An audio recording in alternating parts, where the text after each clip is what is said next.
ਵਾਹਿਗੁਰੂ ਜੀ ਕਾ ਖਾਲਸਾ ਵਾਹਿਗੁਰੂ ਜੀ ਕੀ ਫਤਿਹ। ਅੱਜ ਦੀ ਇਸ ਗੁਰਮਤਿ ਕਲਾਸ ਵਿੱਚ ਸਾਰੇ ਹੀ ਗੁਰੂ ਪਿਆਰਿਆਂ ਨੂੰ ਜੀ ਆਇਆਂ।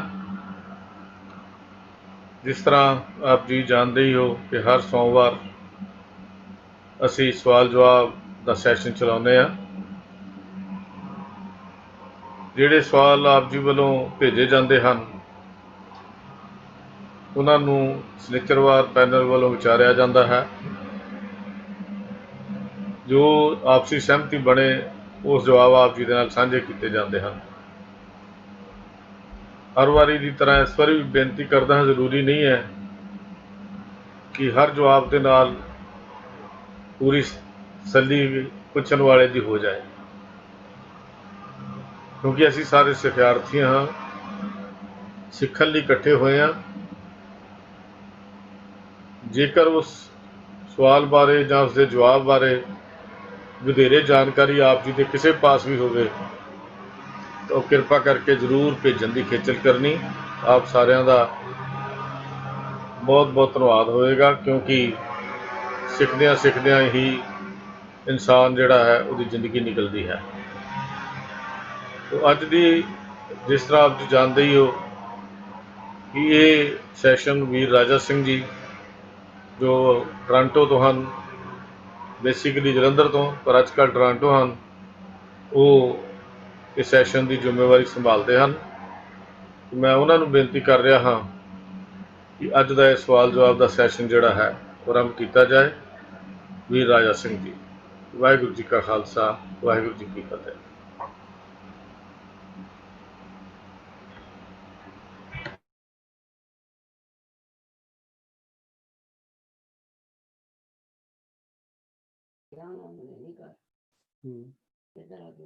ਵਾਹਿਗੁਰੂ ਜੀ ਕਾ ਖਾਲਸਾ ਵਾਹਿਗੁਰੂ ਜੀ ਕੀ ਫਤਿਹ। ਆਓ ਸਤ ਸੰਗਤ ਜੀ, ਸਭ ਤੋਂ ਪਹਿਲਾਂ ਆਪਾਂ ਮੂਲ ਮੰਤਰ ਗੁਰਮੰਤਰ ਦਾ ਪਾਠ ਕਰਕੇ ਸਤਿਗੁਰਾਂ ਦੀ ਆਗਿਆ ਲੈ ਕੇ ਸੈਸ਼ਨ ਨੂੰ ਪ੍ਰਾਰੰਭ ਕਰਦੇ ਹਾਂ ਜੀ। ਤੁਹਾਡੀ ਪਿਕਚਰ ਨਹੀਂ ਆ ਰਹੀ, ਤੁਹਾਡੀ ਪਿਕਚਰ ਜਾਂ ਤੁਸੀਂ ਔਨ ਕਰੋ। ਨਹੀਂ, ਪਿਕਚਰ ਕੁਛ ਨੁਕਸ ਆ ਰਿਹਾ ਜੀ, ਨਹੀਂ ਆਏਗੀ, ਮੈਨੂੰ ਲੱਗਦਾ ਆਪੇ ਆਫ ਹੋ ਜਾਂਦੀ। ਵਾਹਿਗੁਰੂ ਜੀ। ਇਕ ਓੰਕਾਰ ਸਤਨਾਮ ਕਰਤਾ ਪੁਰਖ ਨਿਰਭਉ ਨਿਰਵੈਰ ਅਕਾਲ ਮੂਰਤ ਅਜੂਨੀ ਸੈਭੰ ਗੁਰ ਪ੍ਰਸਾਦ। ਇਕ ਓੰਕਾਰ ਸਤਨਾਮ ਕਰਤਾ ਪੁਰਖ ਨਿਰਭਉ ਨਿਰਵੈਰ ਅਕਾਲ ਮੂਰਤ ਅਜੂਨੀ ਸੈਭੰ ਗੁਰ ਪ੍ਰਸਾਦ। ਇਕ ਓੰਕਾਰ ਸਤਨਾਮ ਕਰਤਾ ਪੁਰਖ ਨਿਰਭਉ ਨਿਰਵੈਰ ਅਕਾਲ ਮੂਰਤ ਅਜੂਨੀ ਸੈਭੰ ਗੁਰ ਪ੍ਰਸਾਦ। ਵਾਹਿਗੁਰੂ ਵਾਹਿਗੁਰੂ ਵਾਹਿਗੁਰੂ ਵਾਹਿਗੁਰੂ ਵਾਹਿਗੁਰੂ ਵਾਹਿਗੁਰੂ। ਵਾਹਿਗੁਰੂ ਜੀ ਕਾ ਖਾਲਸਾ ਵਾਹਿਗੁਰੂ ਜੀ ਕੀ ਫਤਿਹ। ਤੋਂ ਸਾਰੀ ਸੰਗਤ ਦਾ ਅੱਜ ਦੇ ਇਸ ਸੈਸ਼ਨ ਵਿੱਚ ਜੀ ਆਇਆਂ। ਔਰ ਸਭ ਤੋਂ ਪਹਿਲਾਂ ਮੈਂ ਜਿਹੜੇ ਪੈਨਲ ਮੈਂਬਰ ਸਾਹਿਬਾਨ ਨੇ ਉਹਨਾਂ ਨੂੰ ਵੀ ਮੈਂ ਬੇਨਤੀ ਕਰਾਂਗਾ ਕਿ ਉਹ ਸੰਗਤ ਨਾਲ ਸਾਂਝ ਪਾਉਣ। ਤੋਂ ਸਭ ਤੋਂ ਪਹਿਲਾਂ ਬੇਨਤੀ ਕਰਦਾ ਸਾਂ MP ਸਿੰਘ ਜੀ ਦਿੱਲੀ ਤੋਂ।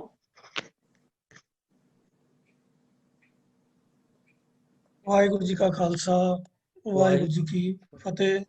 ਹਾਂਜੀ, ਵੀਰ ਤਜਿੰਦਰ ਸਿੰਘ ਜੀ ਆਸਟ੍ਰੇਲੀਆ ਤੋਂ। ਆਵਾਜ਼ ਨਹੀਂ ਆ ਰਹੀ ਵੀਰ ਜੀ ਤੁਹਾਡੀ। ਵਾਹਿਗੁਰੂ ਜੀ ਕਾ ਖਾਲਸਾ ਵਾਹਿਗੁਰੂ ਜੀ ਕੀ ਫਤਿਹ। ਪ੍ਰਿੰਸੀਪਲ ਸੁਰਿੰਦਰ ਸਿੰਘ ਜੀ। ਵਾਹਿਗੁਰੂ ਜੀ ਕਾ ਖਾਲਸਾ ਵਾਹਿਗੁਰੂ ਜੀ ਕੀ ਫਤਿਹ। ਗਿਆਨੀ ਅੰਮ੍ਰਿਤਪਾਲ ਸਿੰਘ ਜੀ ਅਨੰਦਪੁਰ ਸਾਹਿਬ ਤੋਂ। ਦੇਖੀ ਜਾਓ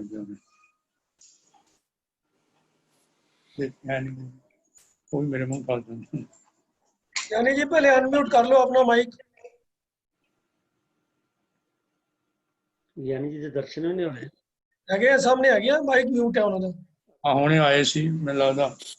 ਹੈਗੇ ਹੈਗੇ ਜੀ ਬੈਠੇ ਹੈ ਮਾਈਕ ਮਿਊਟ ਤੇ ਹੈ। ਗਿਆ ਕੰਮ ਸਾਹਿਬ ਇਹਨਾਂ ਨਾਲ ਹੀ ਬਿਠਾਇਆ ਕਰੋ ਆਪਣੇ।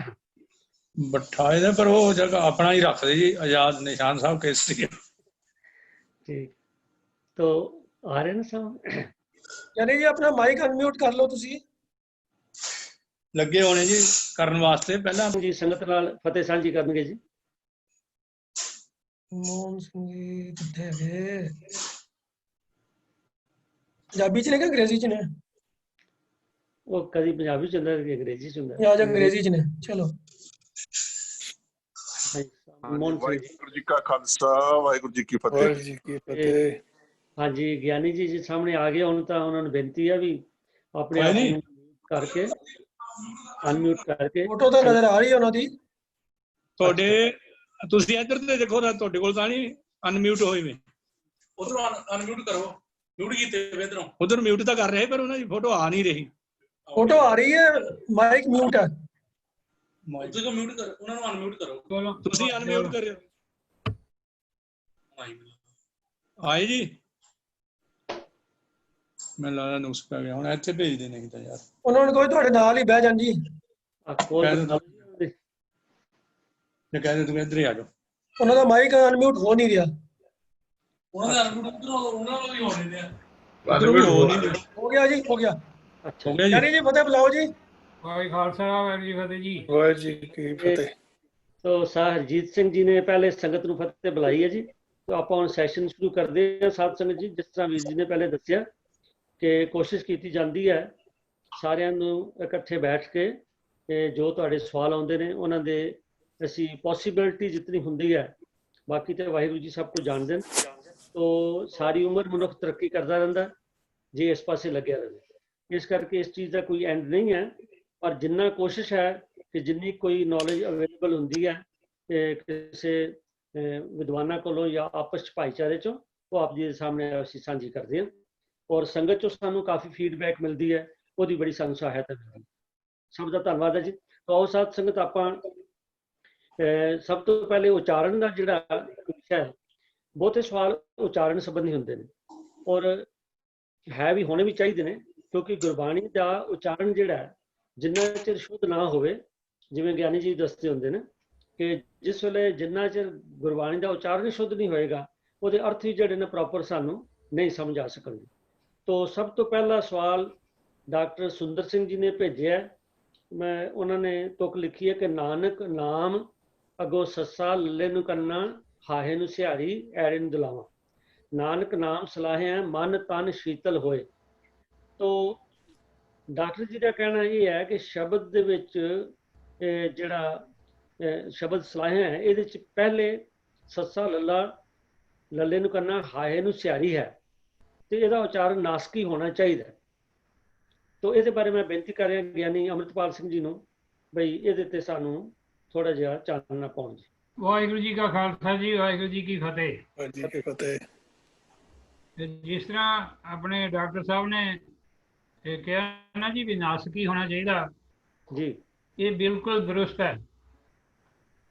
ਇਹਦਾ ਠੀਕ ਹੈ। ਉਚਾਰਨ ਹੋਣਾ ਚਾਹੀਦਾ ਸਲਾਹਿਆ। ਠੀਕ ਹੈ ਜੀ। ਐੜੇ ਨੂੰ ਦੁਲਾਵਾਂ ਦੇ ਨਾਲ ਬਿੰਦੀ ਲੱਗ ਜਾਣੀਆਂ ਤੇ ਪੂਰਵ ਪੂਰਨ ਕਾਰਦੰਤਕ ਕਾਲ ਬਣ ਜਾਣਾ। ਠੀਕ ਹੈ ਜੀ। ਇਸ ਕਰਕੇ ਜਿਹੜਾ ਕੰਮ ਪਹਿਲਾਂ ਤੋਂ ਚੱਲ ਰਿਹਾ ਹੋਵੇ ਉਹਨੂੰ ਅਗਾਂਹ ਵਧਾਉਣ ਦੇ ਵਾਸਤੇ ਇਸ ਤਰ੍ਹਾਂ ਦੇ ਲਫ਼ਜ਼ ਜਿਹੜੇ ਉਹ ਵਰਤੇ ਜਾ ਰਹੇ ਆ। ਬਾਣੀ ਦੇ ਵਿੱਚ ਬਹੁਤ ਥਾਂ ਆਏ ਨੇ ਤੇ ਇੱਥੇ ਵੀ ਸਲਾਹਿਆ ਠੀਕ ਹੈ ਜੀ। ਸਲਾਹਣੇ ਕੇ ਇਹ ਇਹਦਾ ਅਰਥ ਬਣੇਗਾ। ਇਸ ਕਰਕੇ ਇੱਥੇ ਨਾਸਕੀ ਔਰ ਬਿੰਦੀ ਵਾਲਾ ਐੜੇ ਦੇ ਦੁਲਾਵਾਂ ਦੇ ਨਾਲ ਬਿੰਦੀ ਜਿਹੜੀ ਹੈ ਉਹਦਾ ਉਚਾਰਨ ਹੋਏਗਾ। ਠੀਕ ਹੈ ਜੀ। ਤੋ ਇਹ ਜਿਹੜੇ ਆਪਾਂ ਅਰਥ ਇਸ ਤਰ੍ਹਾਂ ਸਲਾਹਿਆਂ ਦੇ ਕੀਤੇ ਨੇ ਇਹ ਪਹਿਲੇ ਇਹ ਗਿਆਨੀ ਜੀ ਨੇ ਵੀ ਕੀਤੇ ਨੇ ਔਰ ਵਿਆਕਰਣ ਦੇ ਆਪਣੇ ਇਹਦੇ ਉਚਾਰਨ ਸੰਬੰਧੀ ਉਹਨਾਂ ਨੇ ਸਾਧ ਜਗੀਰ ਸਿੰਘ ਜੀ ਨੇ ਵੀ ਕੀਤੇ ਸਨ। ਜਾਂ ਤਾਂ ਉਸ ਵੇਲੇ ਕੋਈ ਉਚਾਰਨ ਵੇਲੇ ਕੋਈ ਉਕਾਈ ਰਹਿ ਗਈ ਜਿਸ ਕਰਕੇ ਡਾਕਟਰ ਸਾਹਿਬ ਜੀ ਦਾ ਇਹ ਸਵਾਲ ਆਇਆ ਪਰ ਕਿਸੇ ਕਾਰਨ ਵੀ ਹੋਵੇ ਹੁਣ ਗਿਆਨੀ ਜੀ ਨੇ ਸਪਸ਼ਟ ਕਰ ਦਿੱਤਾ ਕਿ ਨਾਸਕੀ ਹੋਣਾ ਚਾਹੀਦਾ ਤੇ ਡਾਕਟਰ ਸਾਹਿਬ ਨੇ ਵੀ ਇਹੀ ਕਿਹਾ ਕਿ ਨਾਸਕੀ ਹੈ। ਤੋ ਇਸ ਕਰਕੇ ਅਸੀਂ ਵੀ ਸਾਰੇ ਸਿੱਖ ਲੈਂਦੇ ਹਾਂ ਕਿ ਜਿਸ ਵੇਲੇ ਜਿਵੇਂ ਗਿਆਨੀ ਜੀ ਨੇ ਦੱਸਿਆ ਹਾਹੇ ਨੂੰ ਸਿਹਾਰੀ ਹੈ ਤੇ ਪਿੱਛੇ ਦੁਲਾਵਾਂ ਆ ਜਾਂਦੀਆਂ ਐੜੇ ਤੇ ਉਹ ਨਾਸਕੀ ਹੋ ਕੇ ਸਲਾਹੇ ਹੈ। ਹਾਲਾਂਕਿ ਇਹ ਸ਼ਬਦ ਜਿਹੜੇ ਨੇ ਉਚਾਰਨ ਕਰਨ ਲੱਗਿਆ ਥੋੜਾ ਜਿਹਾ ਸਾਨੂੰ ਜ਼ਿਆਦਾ ਜ਼ੋਰ ਲਾਉਣਾ ਪੈਂਦਾ ਹੈ। ਮੰਨਿਆ, ਸਲਾਹਿਆ, ਪਾਇਆ। ਤੋ ਆਮ ਤੌਰ ਤੇ ਦੇਖਿਆ ਕਿ ਕੀਰਤਨ ਕਰਨ ਲੱਗਿਆ ਜਾਂ ਪੜ੍ਹਨ ਲੱਗਿਆ ਮੂੰਹ ਤੋਂ ਨਿਕਲ ਜਾਂਦਾ ਪਾਈ ਹੈ, ਸਲਾਈ ਹੈ, ਜਦ ਕਿ ਸਲਾਹਿਆ, ਪਾਇਆ ਉਹ ਜਿਵੇਂ ਪਹਿਲੇ ਗਿਆਨੀ ਜੀ ਨੇ ਸਾਨੂੰ ਸਮਝਾਇਆ ਸੀ, ਇਹਨਾਂ ਦੇ ਅਰਥ ਹੀ ਬਦਲ ਜਾਂਦੇ। ਤੋ ਸਾਨੂੰ ਉਚਾਰਨ ਲੱਗਿਆ ਬਹੁਤ ਧਿਆਨ ਰੱਖਣਾ ਚਾਹੀਦਾ। ਔਰ ਇਸੇ ਤਰ੍ਹਾਂ ਇਹ ਇੱਕ ਸਾਡੇ ਸਾਹਮਣੇ ਅੱਜ ਜਿਹੜਾ ਅੱਖਰ ਆ ਗਿਆ ਸੱਸਾ ਲੱਲੇ ਨੂੰ ਕੰਨਾ, ਹਾਹੇ ਨੂੰ ਸਿਆਰੀ, ਐਰੇ ਨੂੰ ਲਾਵਾਂ, ਸਲਾਹਿਆ ਭਾਵ ਸਲਾਹਣ ਦੇ ਨਾਲ ਜਾਂ ਸਲਾਹਣ ਦੇ ਕਰਕੇ। ਤੋ ਬਹੁਤ ਬਹੁਤ ਧੰਨਵਾਦ ਹੈ ਗਿਆਨੀ ਜੀ ਆਪ ਜੀ ਦਾ। ਔਰ ਆਸ ਕਰਦੇ ਹਾਂ ਕਿਉਂਕਿ ਡਾਕਟਰ ਸਾਹਿਬ ਦਾ ਤੇ ਪਹਿਲੇ ਹੀ ਵਿਚਾਰ ਇਹ ਸੀਗਾ ਤੇ ਬਾਕੀ ਵੀ ਸੰਗਤ ਚੋਂ ਜਿਨ੍ਹਾਂ ਨੇ ਅਗਰ ਕੋਈ ਮਨ 'ਚ ਡਾਊਟ ਹੋਵੇ ਤੇ ਸਾਡਾ ਉਹ ਕਲੀਅਰ ਹੋ ਜਾਣਾ ਚਾਹੀਦਾ। ਤੋ ਆਓ ਸਾਧ ਸੰਗਤ ਜੀ, ਇੱਕ ਕਈ ਵਾਰੀ ਇਹ ਵੀ ਹੁੰਦਾ ਕਿ ਬਹੁਤ ਸਾਰੀਆਂ ਗੱਲਾਂ ਜਿਹੜੀਆਂ ਨਾ ਸੁਣੀਆਂ ਸੁਣਾਈਆਂ ਸਾਡੇ ਇਤਿਹਾਸ ਨਾਲ ਜੋੜ ਦਿੱਤੀਆਂ ਜਾਂਦੀਆਂ ਨੇ ਔਰ ਉਹਨਾਂ ਨੂੰ ਸਮਝਣਾ ਬੜਾ ਜ਼ਰੂਰੀ ਹੈ। ਕਿਉਂ ਜੋੜ ਦਿੱਤੀਆਂ ਜਾਂਦੀਆਂ ਨੇ? ਇਹਦਾ ਕਈ ਕਾਰਨ ਹੋ ਸਕਦੇ ਨੇ। ਕਈ ਵਾਰ ਹੁੰਦਾ ਚਲੋ ਸੀਨਾ ਗੱਲ ਚੱਲੀ ਹੈ, ਮੈਂ ਸੁਣੀ, ਮੈਂ ਅੱਗੋਂ ਸੁਣਾ ਦਿੱਤੀ, ਤੁਰੀਆਂ ਹੁੰਦੀਆਂ ਨੇ। ਜਾਂ ਕਈ ਵਾਰੀ ਇਸ ਤੋਂ ਜ਼ਿਆਦਾ ਗੱਲ ਹੈ ਕਿ ਕਈ ਵਾਰੀ ਕਿਸੇ ਖਾਸ ਨੀਤੀ ਕਰਕੇ ਦੂਸਰੇ ਦੇ ਇਤਿਹਾਸ ਨੂੰ ਵਿਗਾੜਨ ਕਰਕੇ ਜਾਂ ਕੋਈ ਹੋਰ ਰਲਗੜ ਕਰਨ ਕਰਕੇ ਕਈ ਚੀਜ਼ਾਂ ਜਿਹੜੀਆਂ ਨੇ ਉਹਨਾਂ ਦਾ ਭੁਲੇਖਾ ਖੜਾ ਕੀਤਾ ਜਾਂਦਾ। ਤੋ ਇਸ ਕਰਕੇ ਸਾਨੂੰ ਗੁਰਬਾਣੀ ਦੀ ਓਟ ਲੈ ਕੇ ਗੁਰਬਾਣੀ ਦੇ ਚਾਨਣ ਵਿੱਚ ਹਮੇਸ਼ਾ ਇਸ ਗੱਲ ਦਾ ਡਿਸਾਈਡ ਕਰਨਾ ਪਏਗਾ ਔਰ ਜਾਂ ਫਿਰ ਵਿਦਵਾਨਾਂ ਕੋਲ ਪੁੱਛ ਕੇ ਗੱਲਾਂ ਕਲੀਅਰ ਹੋਣ। ਇੱਕ ਐਸਾ ਸਵਾਲ ਅੱਜ ਸਾਡੇ ਕੋਲ ਆਇਆ ਕਿ ਸੁਖਮਨੀ ਸਾਹਿਬ ਜੀ ਦੇ 24 ਪੌੜੀਆਂ ਤੇ 24 ਸ਼ਲੋਕ ਨੇ ਤੇ ਇੱਕ ਗੱਲ ਇਹ ਪ੍ਰਚਲਿਤ ਕੀਤੀ ਗਈ ਜਾਂ ਕਦ ਹੋ ਗਈ ਪਤਾ ਨਹੀਂ, ਪਰ ਗੱਲ ਇਹ ਹੈ ਕਈ ਲੋਕਾਂ ਦੇ ਮਨ 'ਚ ਬੈਠਿਆ ਬਈ ਗੁਰੂ ਅਰਜਨ ਸਾਹਿਬ ਜੀ ਜਿਸ ਵੇਲੇ ਸੁਖਮਨੀ ਸਾਹਿਬ ਦਾ ਇਹ ਉਚਾਰਨ ਕਰ ਰਹੇ ਸਨ ਤਾਂ 16 ਅਸ਼ਟਪਦੀਆਂ ਤੋਂ ਬਾਅਦ ਆ ਕੇ ਰੁਕ ਗਏ ਤੇ 17ਵਾਂ ਸ਼ਲੋਕ ਜਿਹੜਾ ਹੈ ਉਹ ਬਾਬਾ ਸ੍ਰੀ ਚੰਦ ਜੀ ਨੇ ਉਹਨਾਂ ਨੂੰ ਦੱਸਿਆ ਤੇ ਉਸ ਤੋਂ ਬਾਅਦ ਗੱਲ ਚੱਲੀ। ਇਹ ਕੀ ਠੀਕ ਹੈ ਕਿ ਨਹੀਂ ਹੈ? ਮੈਂ ਬੇਨਤੀ ਕਰ ਰਿਹਾ ਪ੍ਰਿੰਸੀਪਲ ਸੁਰਿੰਦਰ ਸਿੰਘ ਜੀ ਨੂੰ ਵੀ ਉਹ ਕਿਰਪਾ ਕਰਕੇ ਇਹਦੇ ਤੇ ਸਾਨੂੰ ਥੋੜਾ ਜਿਹਾ ਸਮਝਾਓ। ਪ੍ਰਿੰਸੀਪਲ ਸੁਰਿੰਦਰ ਸਿੰਘ ਜੀ।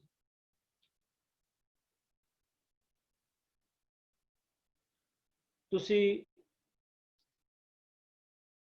ਹਾਂਜੀ ਆਪਣੇ ਆਪ ਨੂੰ ਕਰ ਲਓ ਜੀ, ਅਨਮਿਊਟ ਕਰ ਲਓ।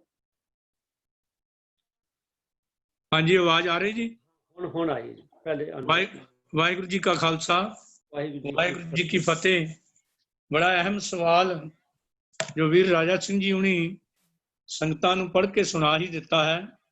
ਇਸ ਸੰਬੰਧੀ ਮੈਂ ਬੇਨਤੀ ਕਰਨੀ ਚਾਹੁੰਦਾ ਹਾਂ ਕਿ ਸ੍ਰੀ ਗੁਰੂ ਗ੍ਰੰਥ ਸਾਹਿਬ ਜੀ ਮਹਾਰਾਜ ਜੀ ਵਿੱਚ ਜਿੰਨੀ ਵੀ ਬਾਣੀ ਦਰਜ ਹੈ ਉਹ ਸਾਰੀ ਬਾਣੀ ਧੁਰਕੀ ਬਾਣੀ ਹੈ ਤੇ ਅੱਧੀ ਨਾਲੋਂ ਵੱਧ ਸ੍ਰੀ ਗੁਰੂ ਗ੍ਰੰਥ ਸਾਹਿਬ ਜੀ ਦਾ ਕੁੱਲ ਸਰੂਪ ਉਹ ਅੱਧੇ ਨਾਲੋਂ ਵੱਧ ਬਾਣੀ ਗੁਰੂ ਅਰਜਨ ਦੇਵ ਜੀ ਮਹਾਰਾਜ ਦੁਆਰਾ ਉਚਾਰਨ ਕੀਤੀ ਹੋਈ ਹੈ।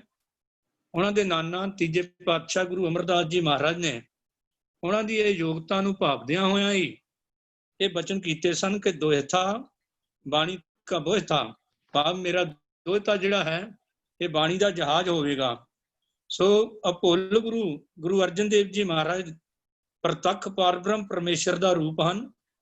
ਪਰ ਦੇਹਧਾਰੀ ਬਾਬਿਆਂ ਜਾਂ ਸ਼ਖਸੀ ਪੂਜਾ ਦੇ ਮੁਦਈਆਂ ਵੱਲੋਂ ਸਰਬ ਕਲਾ ਸਮਰੱਥ ਗੁਰੂ ਸਾਹਿਬਾਨ ਬਾਰੇ ਮਨ ਘੜਤ ਸਾਖੀਆਂ ਘੜ ਕੇ ਗੁਰੂ ਸਾਹਿਬ ਦੀ ਪਾਵਨ ਸ਼ਖਸੀਅਤ ਨੂੰ ਛੁਟਿਆਉਣ ਦੀ ਕੋਸ਼ਿਸ਼ ਪਹਿਲਾਂ ਤੋਂ ਹੀ ਕੀਤੀ ਜਾਂਦੀ ਰਹੀ ਹੈ, ਕਿਉਂਕਿ ਗੁਰੂ ਨਾਨਕ ਦੇਵ ਜੀ ਮਹਾਰਾਜ ਦੇ ਸਮੇਂ ਤੋਂ ਹੀ ਸਾਡੇ ਵਿਰੋਧੀਆਂ ਵੱਲੋਂ, ਖਾਸ ਕਰਕੇ ਸਨਾਤਨ ਪੁਜਾਰੀਵਾਦ ਵੱਲੋਂ ਗੁਰੂ ਸਾਹਿਬਾਨ ਦੀ ਮਹੱਤਤਾ ਨੂੰ ਘਟਾਉਣ ਦੀ ਕੋਸ਼ਿਸ਼ ਕੀਤੀ ਗਈ ਤੇ ਅਨੇਕਾਂ ਐਸੀਆਂ ਕਹਾਣੀਆਂ ਘੜ ਦਿੱਤੀਆਂ ਗਈਆਂ ਜਿਹਦੇ ਵਿੱਚ ਸ਼ਬਦ ਦੀ ਮਾਨਤਾ ਨੂੰ ਖਤਮ ਕਰਕੇ ਸ਼ਖਸੀਅਤ ਨੂੰ ਜ਼ਿਆਦਾ ਪ੍ਰਫੁੱਲਤ ਕਰਨ ਦਾ ਮਕਸਦ ਸੀ।